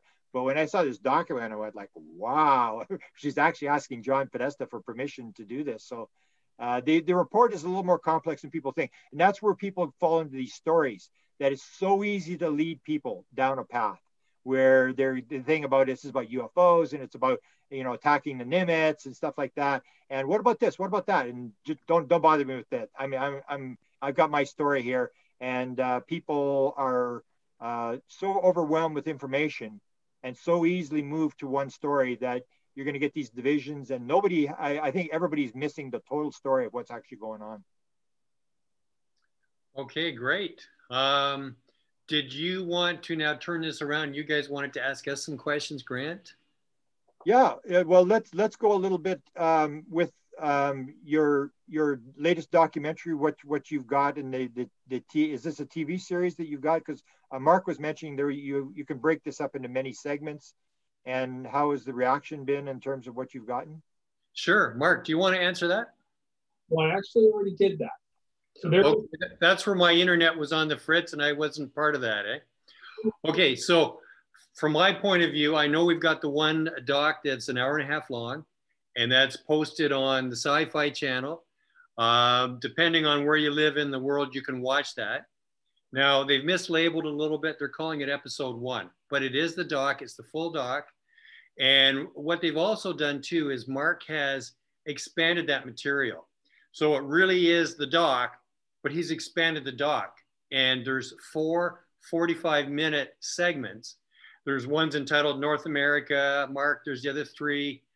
And Sci-Fi are releasing those. So they're calling the first one of that episode 2, but it's really one of the 4 parts that are 45 minutes a piece. We've got a lot more material. It gets into a lot more depth. But the doc that you see on the YouTube on the Sci-Fi is all of that material just condensed down, Grant. And depending on where you live in the world, they're opening this up over time, over the next few weeks. I mean, anybody can go in with a VPN connection and watch it from anywhere in the world if they want. But the distributor has worked with different channels and have given them different areas. So they're opening it up over the next few weeks according to whatever agreements that they've made with the distributor. And so what kind of material, how are the segments broken apart? Are we talking UFO sighting material or contact material, or what are we talking about? I'll let Mark talk to that, but I believe it's by location, isn't it, Mark?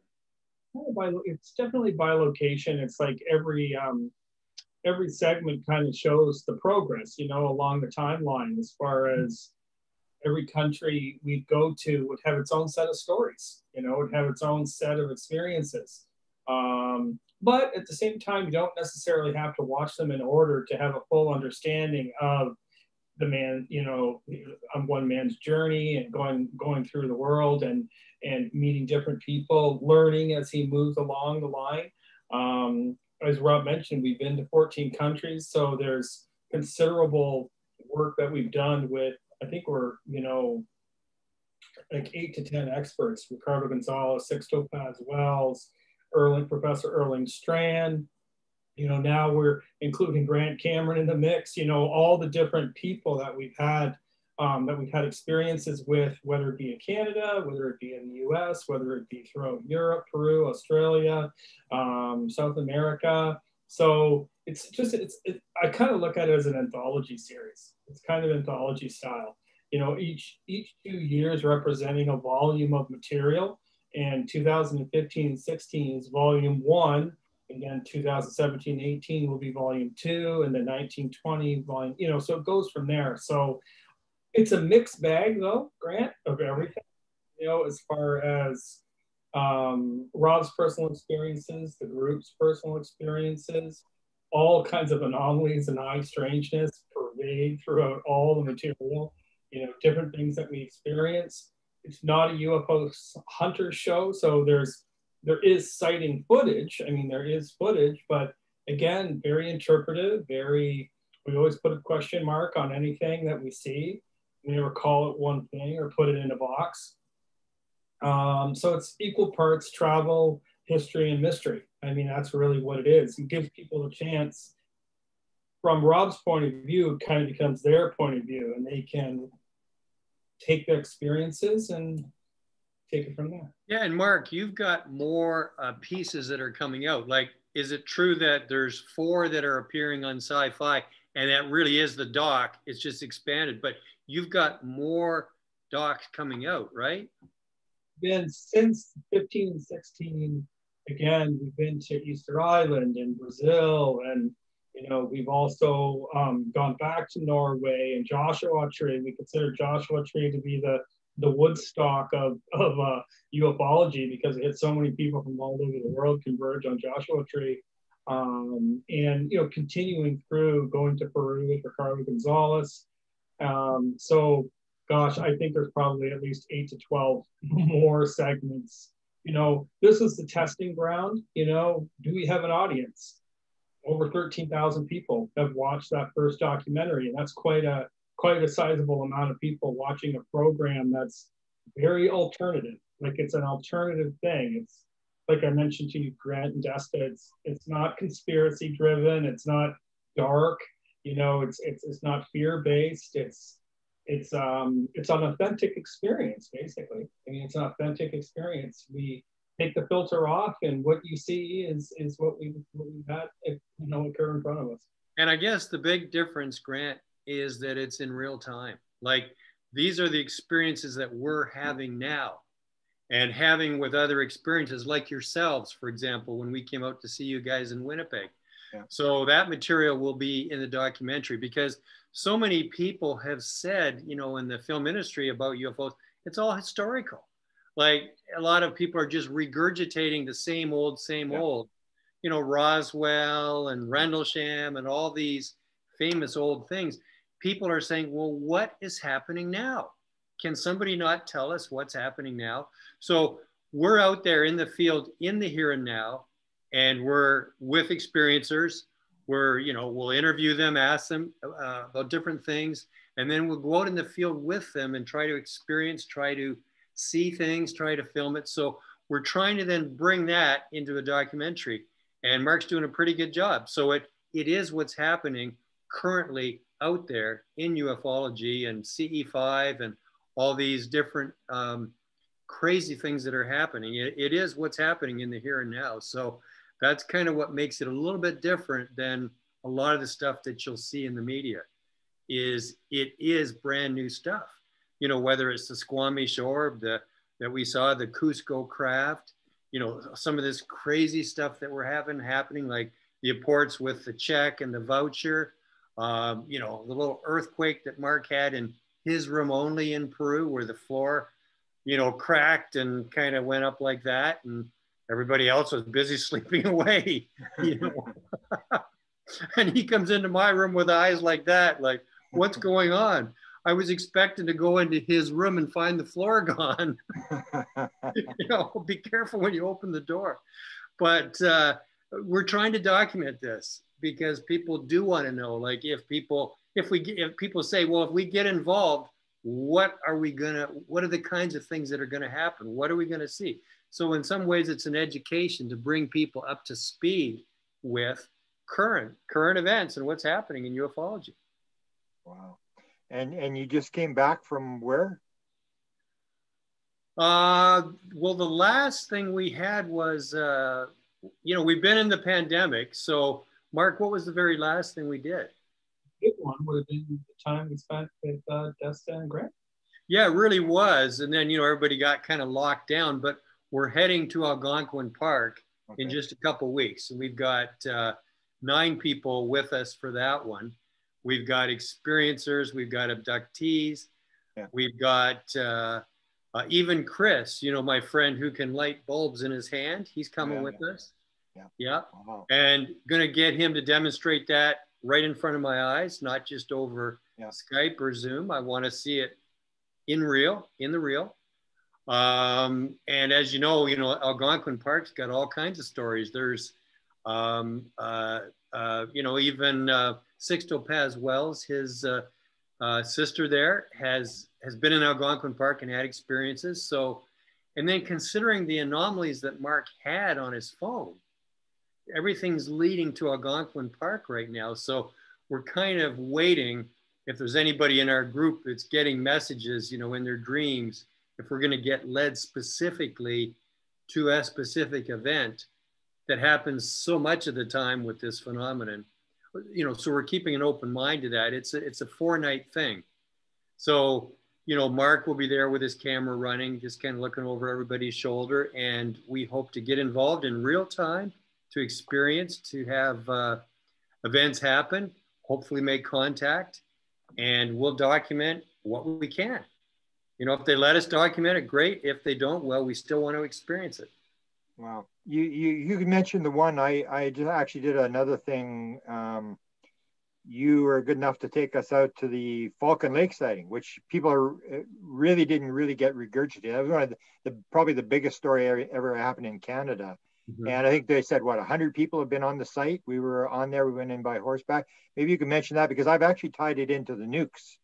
My story involves the nukes, and I found out that story happened just after the shutdown at Malmstrom Air Force Base, where they shut down the 10 weapons, and just before the Russians were going to take out the nuclear plant, the Dimona plant in Israel. It started the 6-day war. That all happened at the same time. In fact, they had an overflight of a MiG-25 almost the same day as the Falcon Lake. And that's where I see things different, like in terms of Falcon Lake. What did the thing at Falcon Lake do? Didn't do nothing.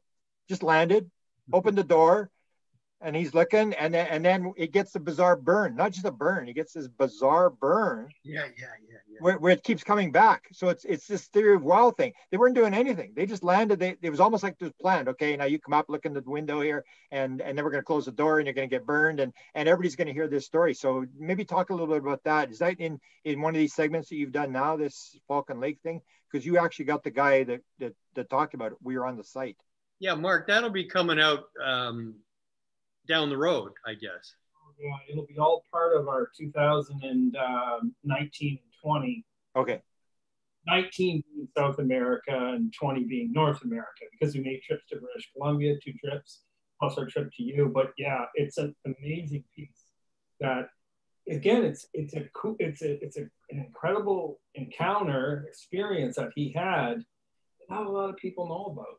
I mean, it's online, but it's Canada's, I don't know, I would say it's most infamous UFO experience. Yeah. Very, very physical, a lot of physical evidence, Mayo Clinic records, and, you know, his whole life was haunted with this burn that kept coming back and stuff like that. So, yeah, and the question about CE-5. So how many of the CE-5 groups, and have you gotten into the CE-6 thing with the radios yet, with where they're using the radios and stuff like that? There seems to be a lot of people working on different modalities. Like I mentioned, this one, George Knapp interviews these three guys who are using this different protocol. So how many of you been with Greer? How many different CE-5 types of groups have you been with? And what kind of success do you think that they have in terms of what you've seen being with them?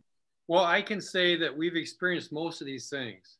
For me personally, you know, I mean, I've already got so much high-tech stuff, Grant, that you can sometimes go too far. Like some of the stuff, we've got radios and everything, we've used them also, but I find that sometimes we can get too scattered with all this stuff. That in a real sense, you can take all this technology and just leave it home. Just park it. Okay, and which leads, sometimes you can actually have a better experience doing that. We had that happen in Australia with that green orb. Marcus, we've had that happen a few other times. So we have gotten involved with that, Grant, with the radios, and we've had some neat success, but it's like too much technology.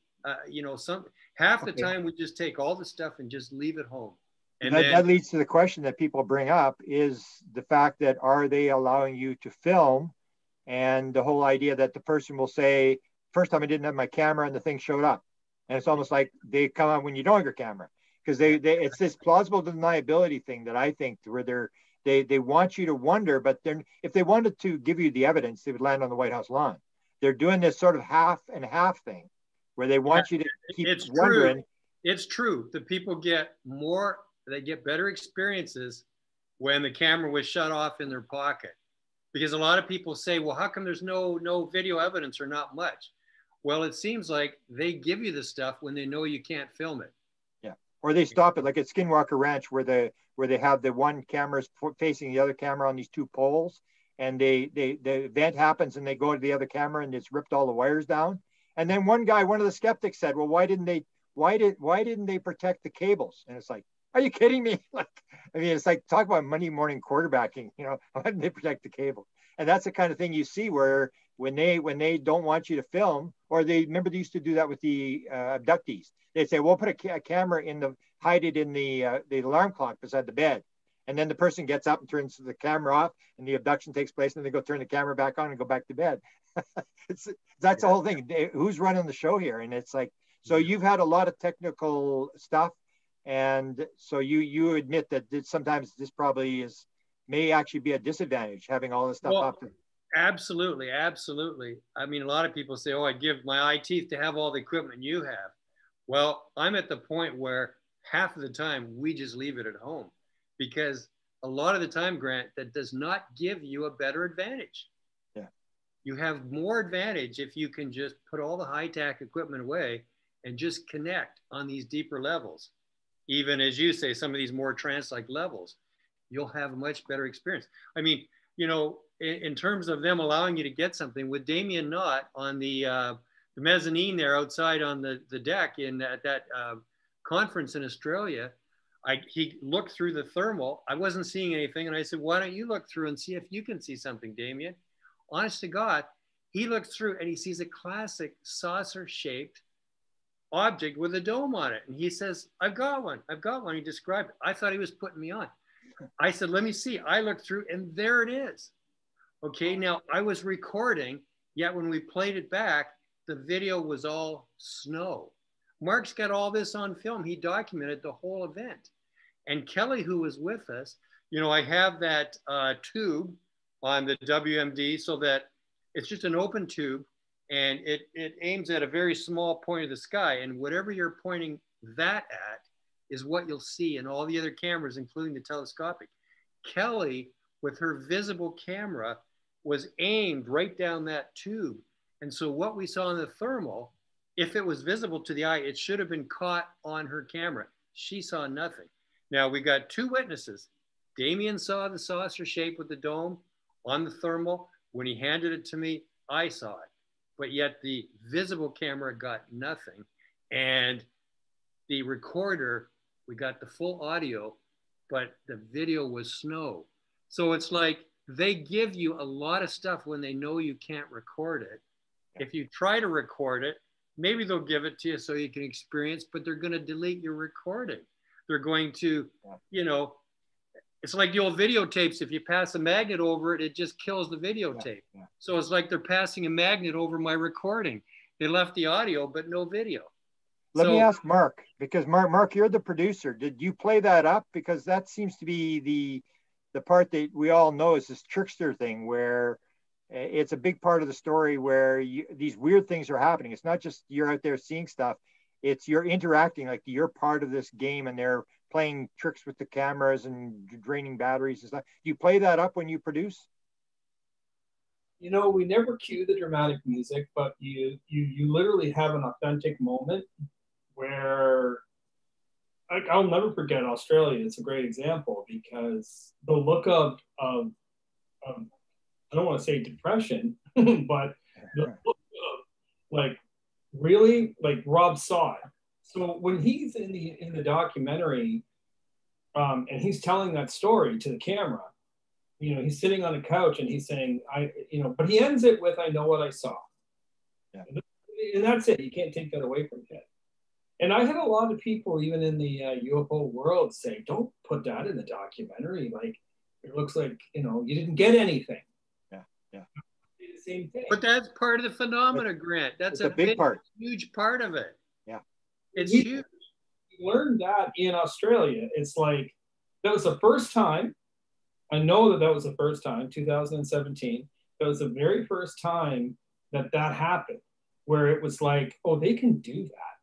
Like they choose to do that. If they choose to deny you of that moment visually, that is part of it. Like Rob said, that is part of the experience. Understanding that I've had my audio kicked out on my camera as Damien was talking to me about technical things that can happen. I've never lost channel of audio before on my camera. Suddenly, as he's telling me something about camera anomalies, he literally starts to talk about camera anomalies in the interview, and it kicks the audio out. I'm like, oh, come on. You know, like really, like you can't deny those moments. Like, you push it out of your mind, because we've had people, skeptics, that's fine, everyone's entitled.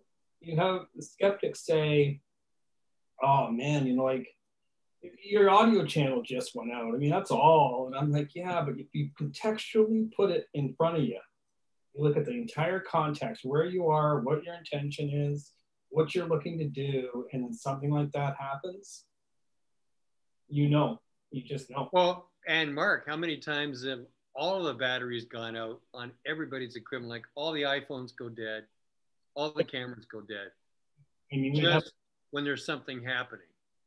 I mean, oh yeah, people will say, "Oh, well, that was just a coincidence." Yeah, right. All the iPhones going off at one time, like, and you know, a few minutes later, they all come back up with their battery up to wherever the person was, 80%, 90%, 100. But they were all reading 0. You know, just like what happened in Las Vegas and Laughlin at the conference there. With the camera group, the people from Los Angeles. They had their cameramen there and they were filming, and we were just the one fellow and I were talking about what happens on these expeditions to your camera equipment. Yeah. Their cameras all failed right when we were talking about that. Yeah. So and we got that all live.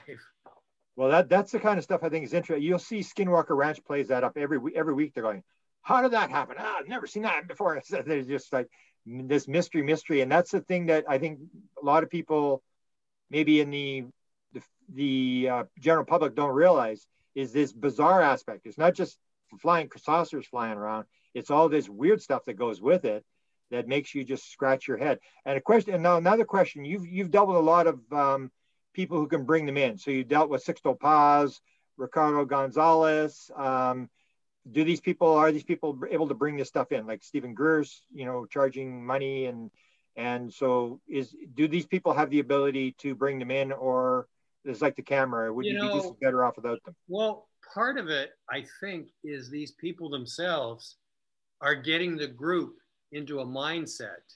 Okay. And it's the group that bring them in. Oh, yeah. Like, it's not necessarily the person that says they can bring them in, whether it's Greer, whether it's Sixto, whether it's some of these other people. It seems that they're just a facilitator.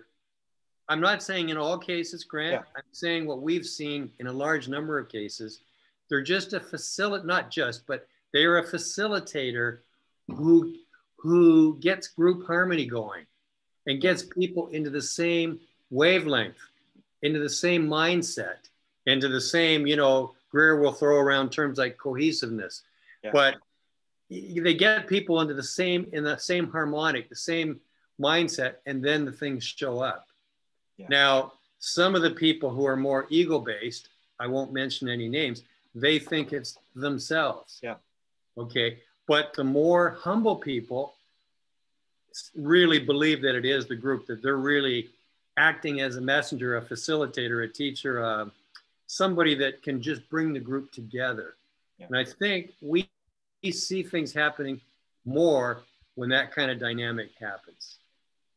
Desta did mention that before, where Ricardo, sometimes he'll say nothing's going to happen because you can see that people just, they're not in cohesion. They're not together. And I know it's the same thing. I don't know why they don't stop that, but you'll go to these sky watches and everybody's supposed to be oming or meditating, and there's lasers are going around. It's like, what are you guys doing? Like, it's like they're not even part of it. They're just there for a good time or to shoot lasers and stuff in the sky, and everybody's supposed to be meditating. And unless you do that mental part and raise the vibration, nothing's going to happen, right? Yeah, absolutely.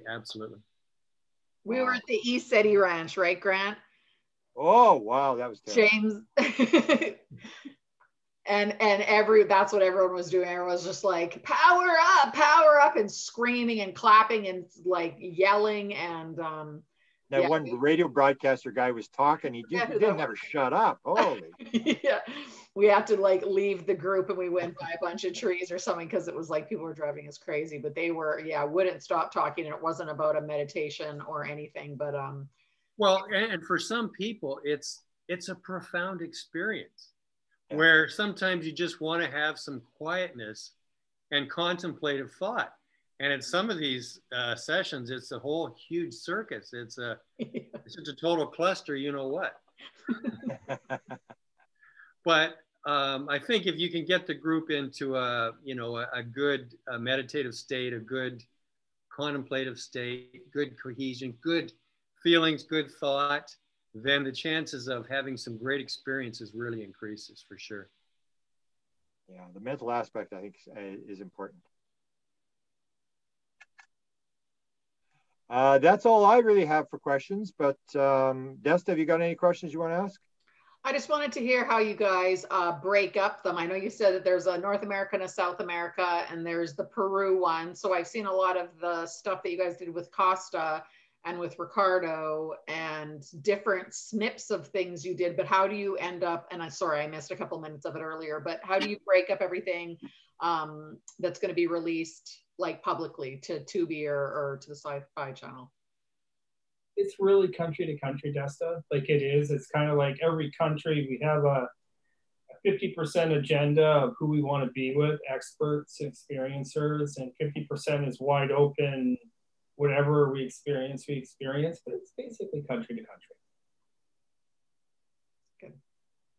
Oh. So where else, now that the pandemic is coming to a kind of close, where else do you guys have like long-term places that you want to go like next year or once things open up a little bit more at the end of this year after Algonquin?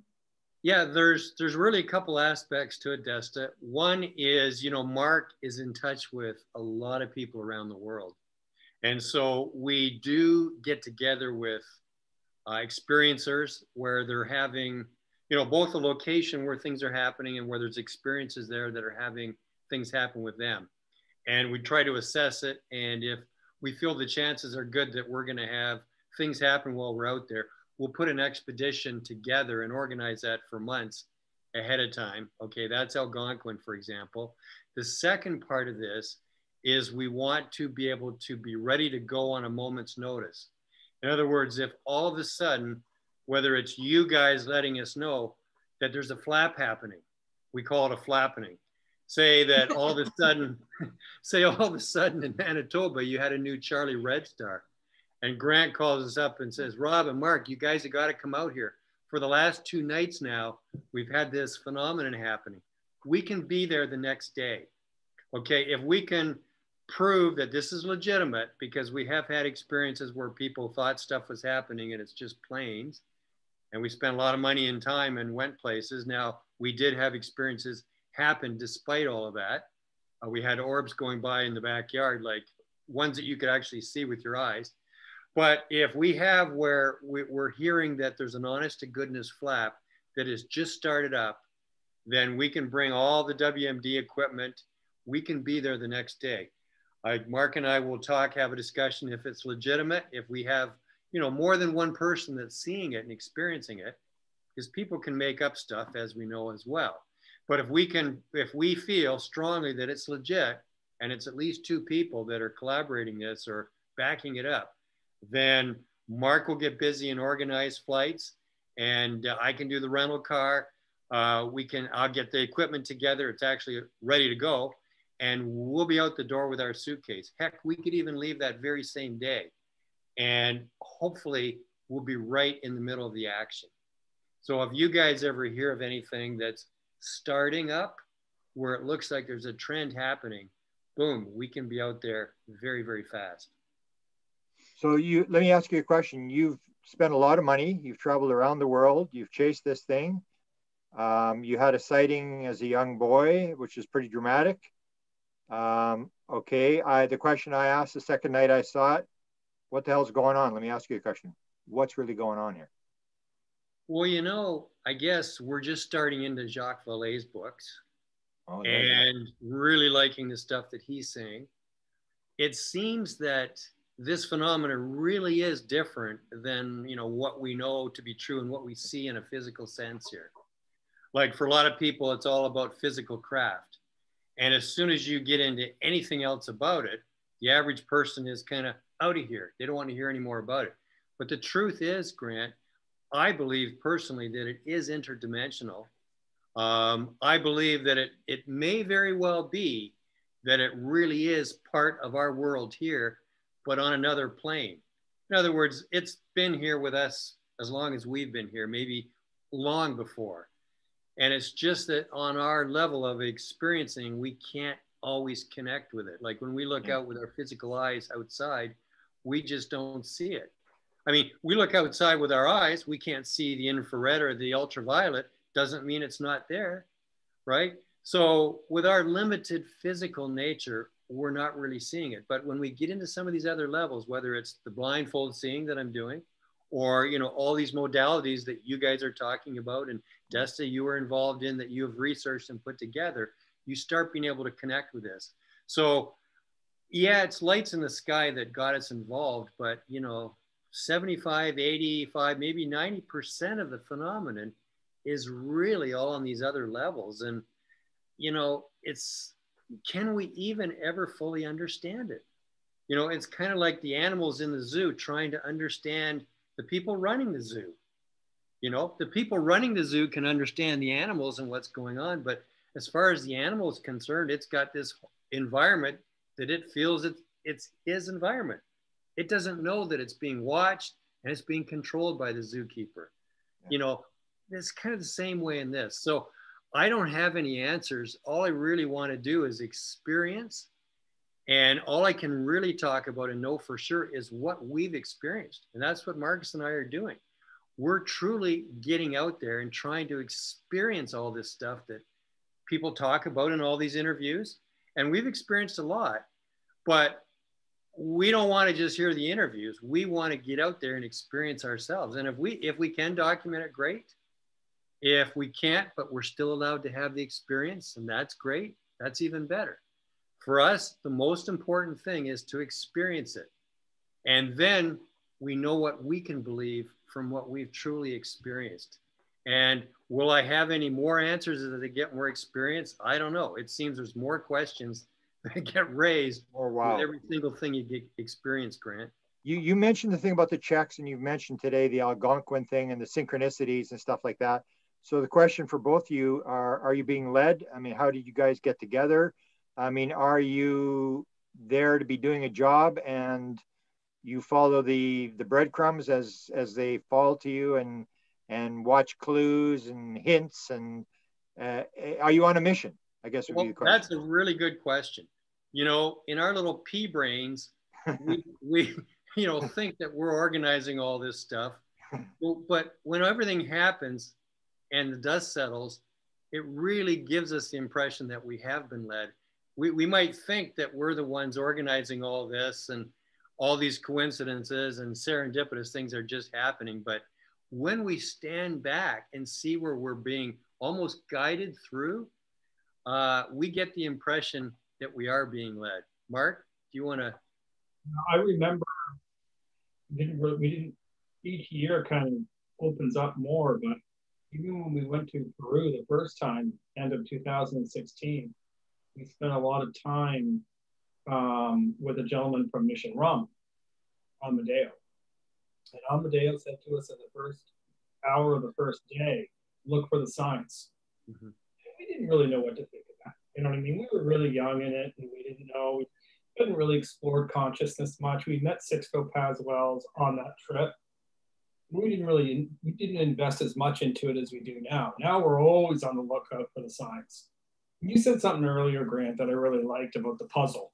You know, what's the puzzle? And, you know, you think you know what the puzzle is, and the puzzle isn't the puzzle. And that's kind of feels like we're at that stage now with all of this, where we've transcended past the equipment and, you know, you know, it's a novelty now. It's, of course, it's attractive, it's big, it's you know, it brings tons of people over to talk and get dialogue going. But this is about, you know, I think Rob would agree, it really is about consciousness. It really is about opening your mind, opening your heart. You know, the biggest experiences that we've had over the last 6 years didn't involve equipment. You know, we've been in the beaches of Playa, we've been in the rainforests of Australia with no equipment, and have had those orbs show up. I've had things come while the cameras turn the other way. In British Columbia, like a year ago, we had an orb appear 30 feet away from us, like a magnesium white orb.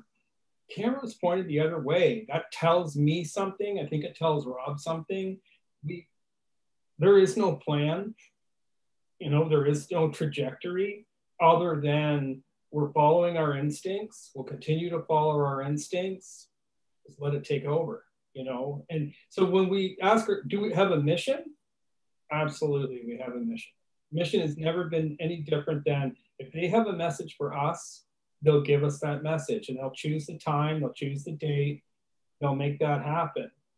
And we're going to stay on that path of, you know, and if that message is something we receive that we're supposed to give, great. If we're supposed to record it, great. If we're not allowed to record anything and all the batteries die or there's no cameras to be seen, great. You know? And Grant, whatever message they have for us and want us to share, we will share it with our group. And even the experiences we have, if we're not allowed to document it, you know, unless they wipe our memory, we're going to put it into the documentary, at least on a person-to-person basis, you know, discussing it on camera. We won't hold anything back. Like I learned in the game early that whatever you experience, talk about. Do not hide anything. Yeah.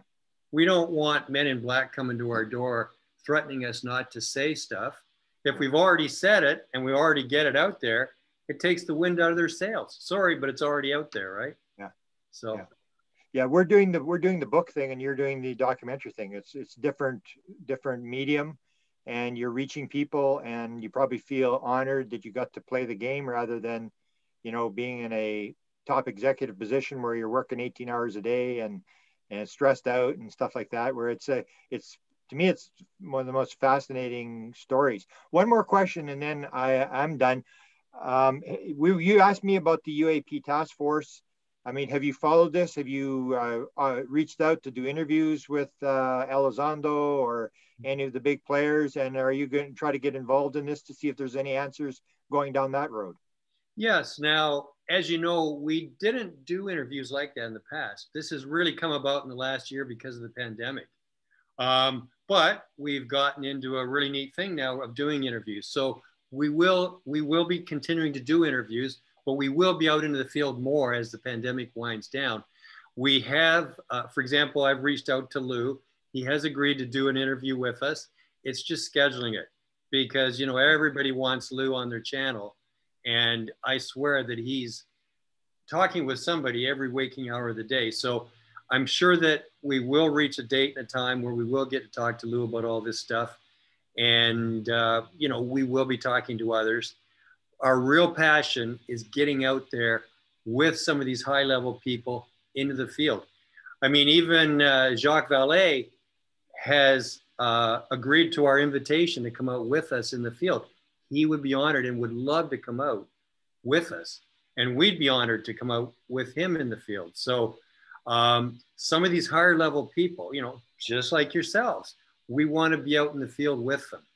So not only do we want to interview them, you know, over Zoom or whatever, we'd like to get with them physically and just go out, rub shoulders with them and be observing, be talking about our experiences, have things happen in real time, and to be able to talk about that in the documentary. Wow. Sounds exciting. Desta? Well, as you guys, we love it. We love it. I wouldn't rather do anything else. This is what I want to do. And exactly. We are doing it. That's what I keep saying. It's like the Super Bowl. We got to play in the Super Bowl. Like what more could you ask for? Absolutely. I just have one last question, Rob, for you and about your camera equipment. You know, maybe people are always so fascinated by that and I don't know anything about it. So do you want to maybe say, I know there's been an evolution in what you started having and then what you've come to, or, you know, smaller packs for putting on the flights and stuff like that. Like, what do you use now, or what do you suggest to people is the bare minimum or the cheapest, or I don't know. Yeah, well, as I look at this one right here, let's see. That there is the thermal. Okay, so that picks up heat images. That's where the saucer with the dome appeared in Australia with Damien Knott. On that one, it gives a black and white. And that also caught something, what, over the Irish Sea, Mark? That one? There's another one over here on somewhere, is the night vision. It's zoom night vision like 10 times. So that's the one that caught the Squamish orb. And then the cameras I've got now is actually more elaborate than this one. This was from 2017, Mark. Yep. But there's full spectrum zoom and full spectrum wide angle. There's also night vision wide angle. There's also visible zoom and wide angle. There's also time lapse. And I'm adding on for our Algonquin trip 2 more cameras.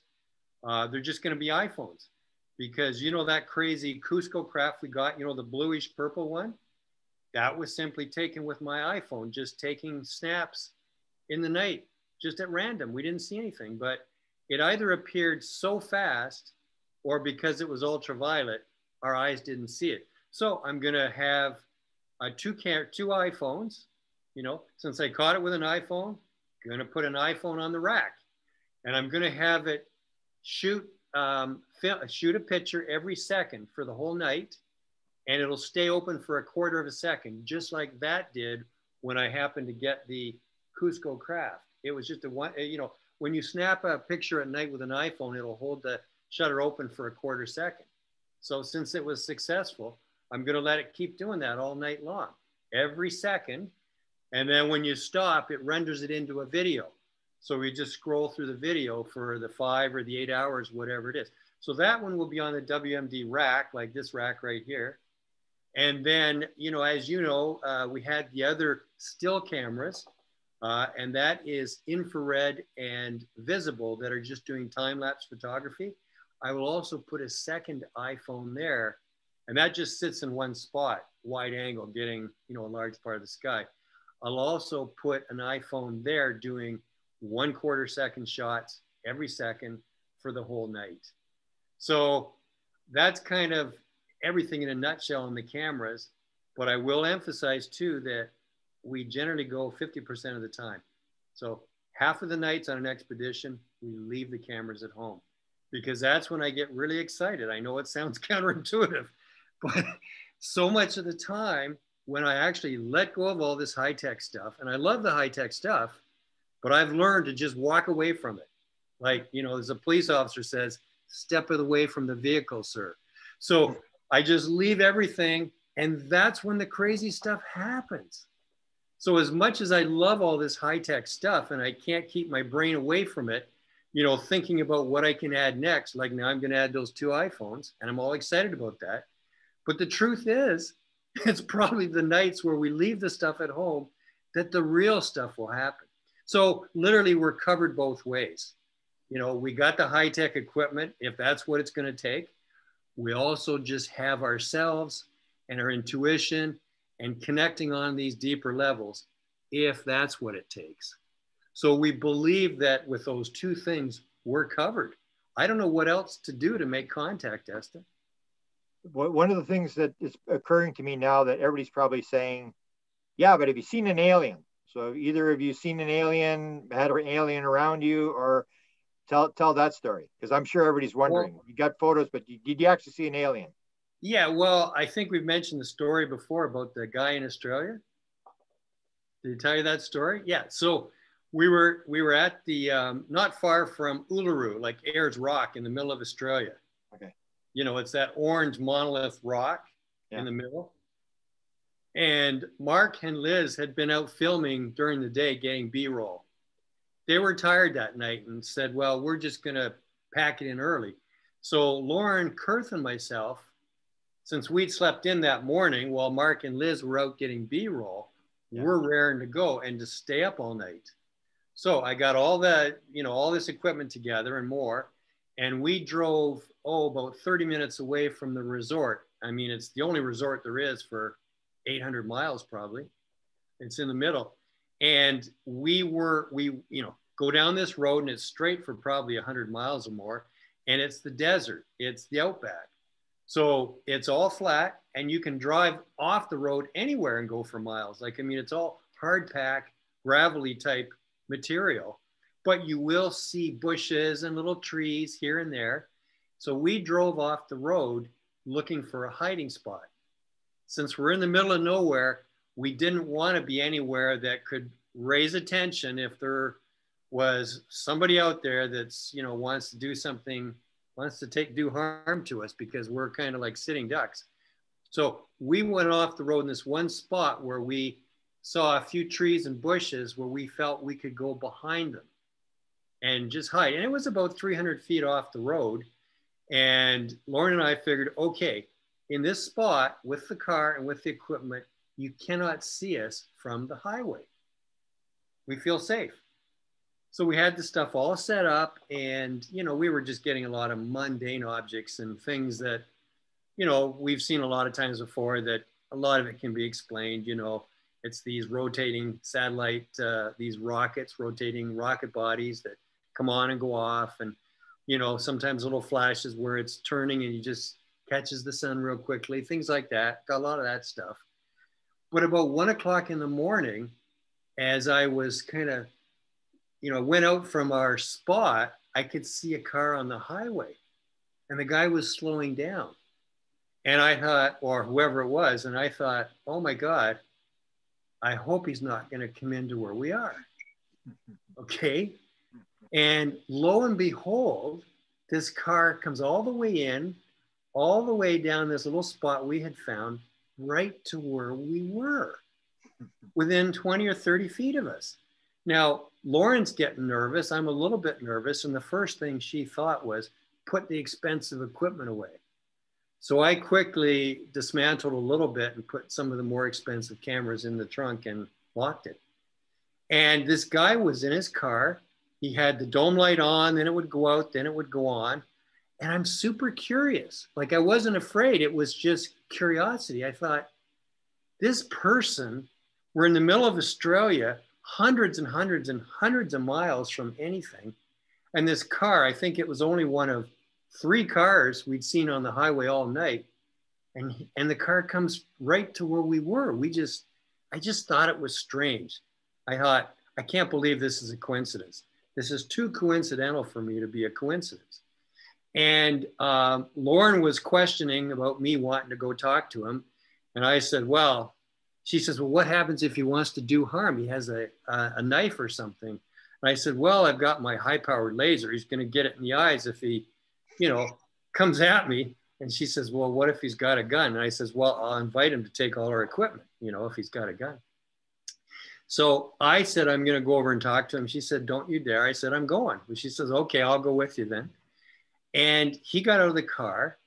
And at that point on, nothing made sense. Like, this guy was just like your classic being that they say live among us, you know, looking Nordic, handsome, tall. And this guy said that he'd driven something like 18 hours, that he's just going home for the weekend. And I thought, well, I don't know anybody that drives 18 hours to go home for the weekend, right? And then he had another 12 or 18 hours to go. And I thought, that's not true. That can't be true, you know? And I looked at him and I heard the way he was talking, Grant. It was, even now I'm animated because I'm reliving the story and my inflections are going up and down and you can feel some depth to my story. He wasn't like that when he talked. It wasn't robotic, but it was very, very muted with any kind of emotion or inflection. And any kind of emotion or inflection there was seemed to be fake. It seemed to be artificial or acted. It didn't seem real. I couldn't feel it, okay? Like, we automatically emote with people we're engaged with in a conversation. It's a natural thing that human beings do. I didn't feel that with him. And all the things he was talking about, he said he worked in the mines, yet the clothes he was wearing looked like they just either came out of the top dresser drawer, clean and pressed, or he had just bought them. They didn't seem, I didn't see any dirt on them. For somebody that had driven 18 hours, where's the 5 o'clock shadow or the 10 o'clock shadow or the, you know, 1 a.m. shadow, whatever? There was no shadow. It's like, this guy just shaved, or maybe he doesn't even have a beard. I don't know. But there was nothing about it that seemed logical or that made sense, nothing. And so we engaged with him and I says, but why did you pick this spot to pull over? And he says, well, I'm going to go sky watching. And I had sky watching by yourself? Like, at that point, I said to myself, is this guy reading my mind or what? Right? And then I got a little flash in my head that says, Rob, do you think this guy might be an ET? And I'm starting to think, oh my God, this is the reason why none of this makes sense. This guy might be an ET, right? And just as I said that, you know, Lauren was also talking, and the guy said, well, if you'd rather I go somewhere else to skywatch. And before I could even open my mouth, Lauren said, well, that would be very kind of you. And I thought, my God, Lauren hasn't clued yet that this guy might be an ET. And so he said goodbye and he got in his car and drove off. And I said, Lauren, I says, I think this guy is an ET. And she says, why do you say that? I said, just think about everything that happened here. None of it makes sense. And she says, oh my God, you might be right. She says, yeah. And so we stayed out there. So we think we sent away an ET, Grant. You know, we'll never live that down. We'll never live it down. So anyway, we stayed out till about 5 in the morning when the sun started coming up, and we put the equipment away and we headed back into where the resort was, and it's half an hour away. And I was driving and I was waiting for the vehicle to go by so that I could turn down to the resort.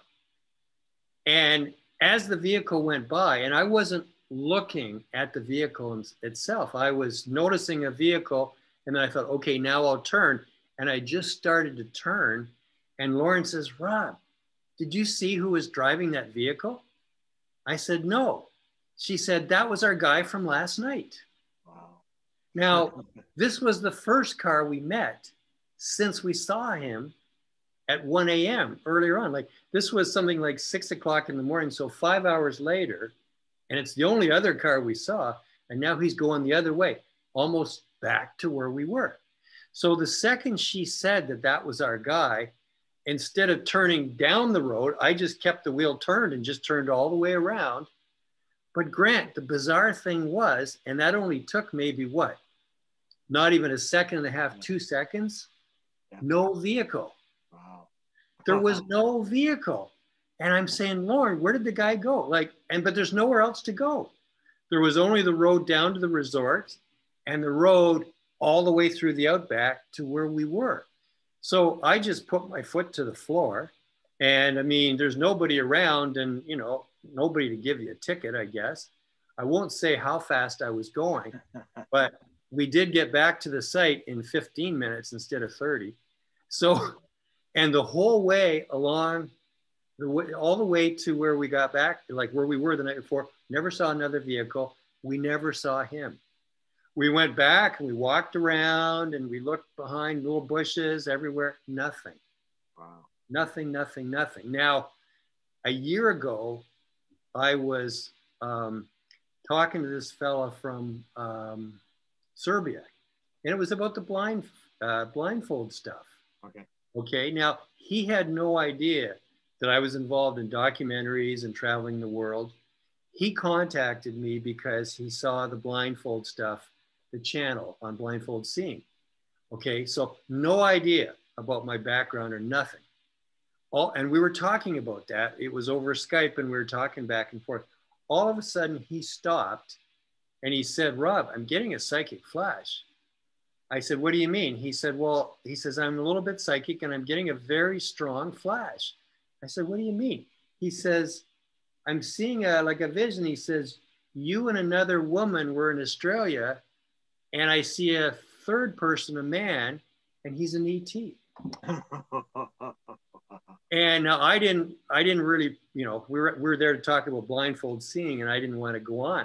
But I'll say, yeah, that's correct. He says, so you don't need to, he says, you don't need to make contact anymore. You already have. Wow. And I thought to myself, speak for yourself, you know, I want to make contact again.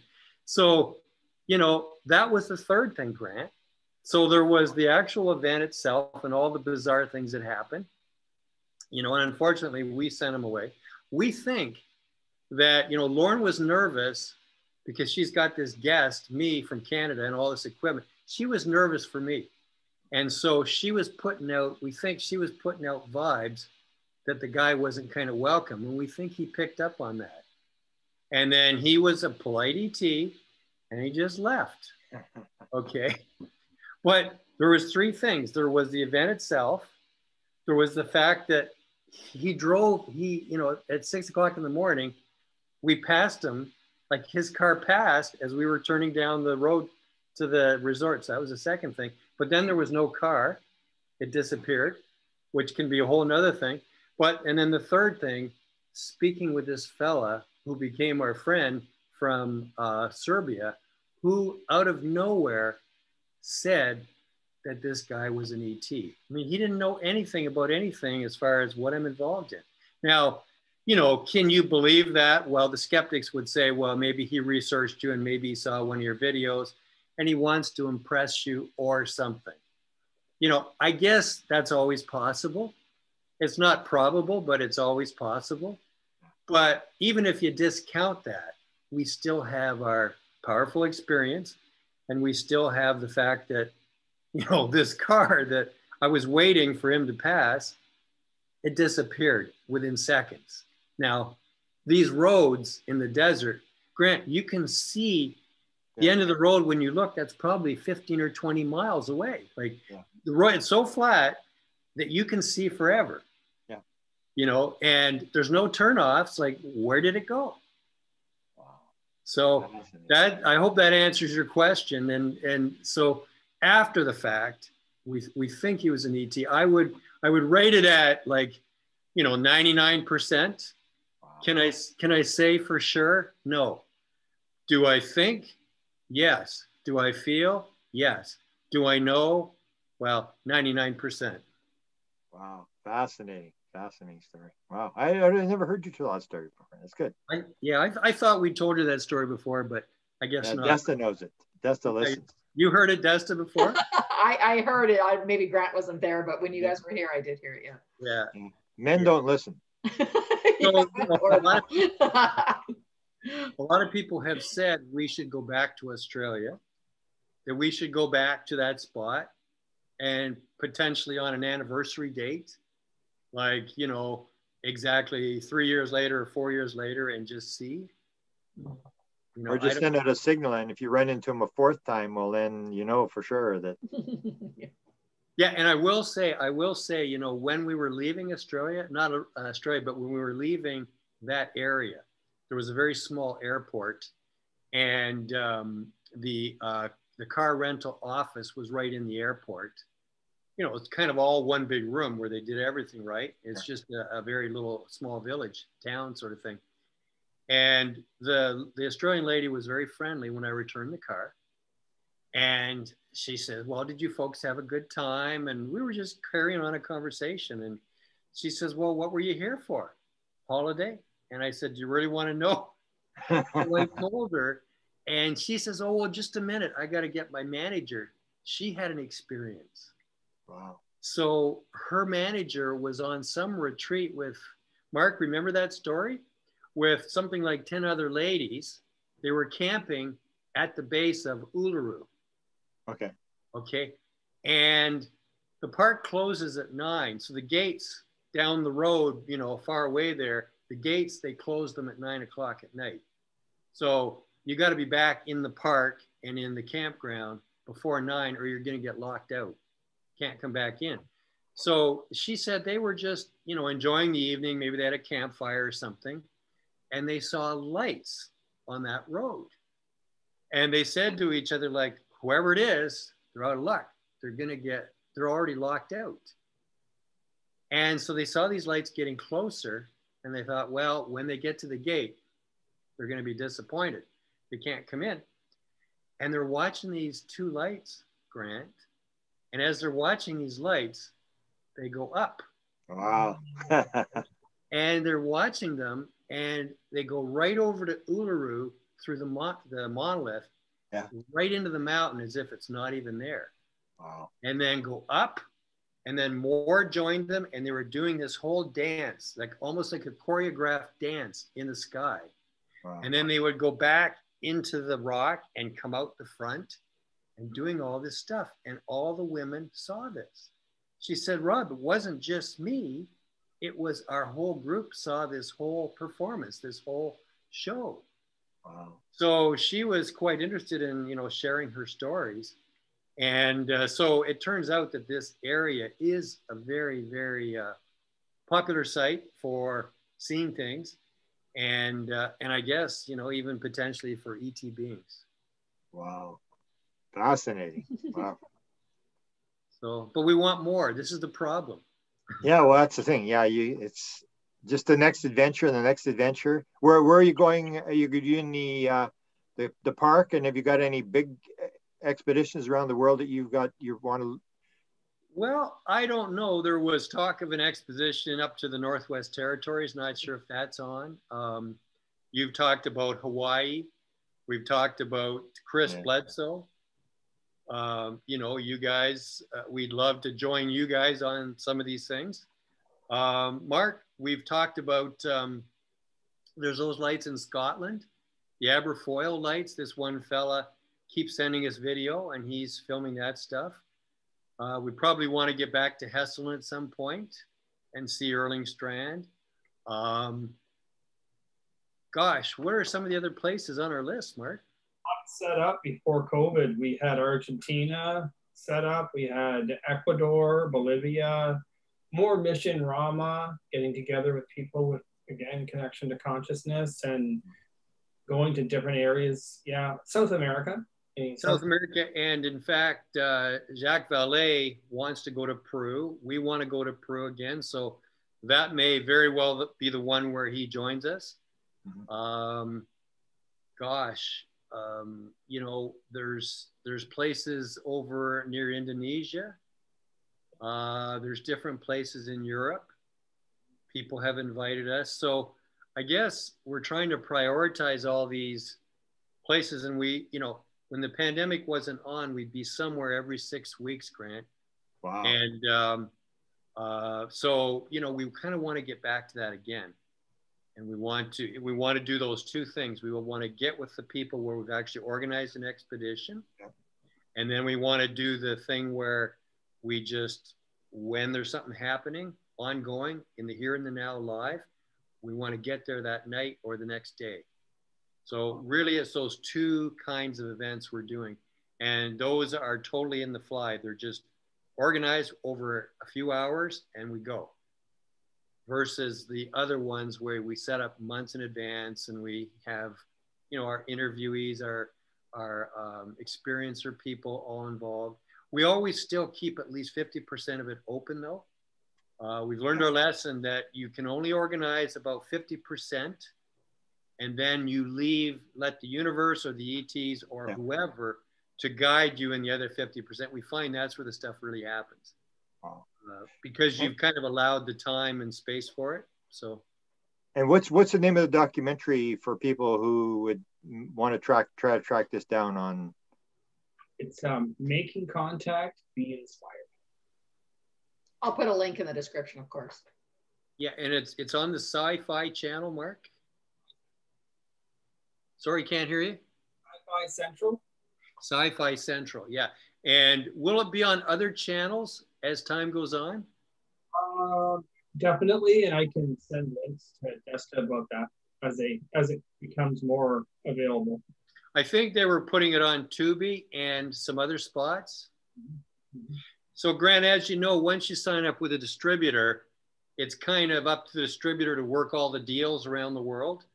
Yeah. And then we're kind of the last person to find out ourselves. Do they ever try to tell you what they want done? Where they are trying to talk you into spicing it up or whatever? Yeah, we had that from the Home and Garden channel, Mark. Travel. Sorry? Travel channel. We had that from the travel channel. They were ready to make a deal with us. They sent us a proposal, but when we got into talks with them, they really wanted it fear-based. Yeah. Lots of drama. And Mark and I had a heart-to-heart talk, and we said, no, that's not authentically what we're experiencing, so we're not going to do it. And we walked away from a lucrative deal. Yeah. And we felt, honestly, if we step away from being authentic, Grant, probably the experiences we get are going to be turned off. Good for you. That's what we feel. And yeah, you know, we make all these deals and it goes all over these places, but that'd probably be the end of it.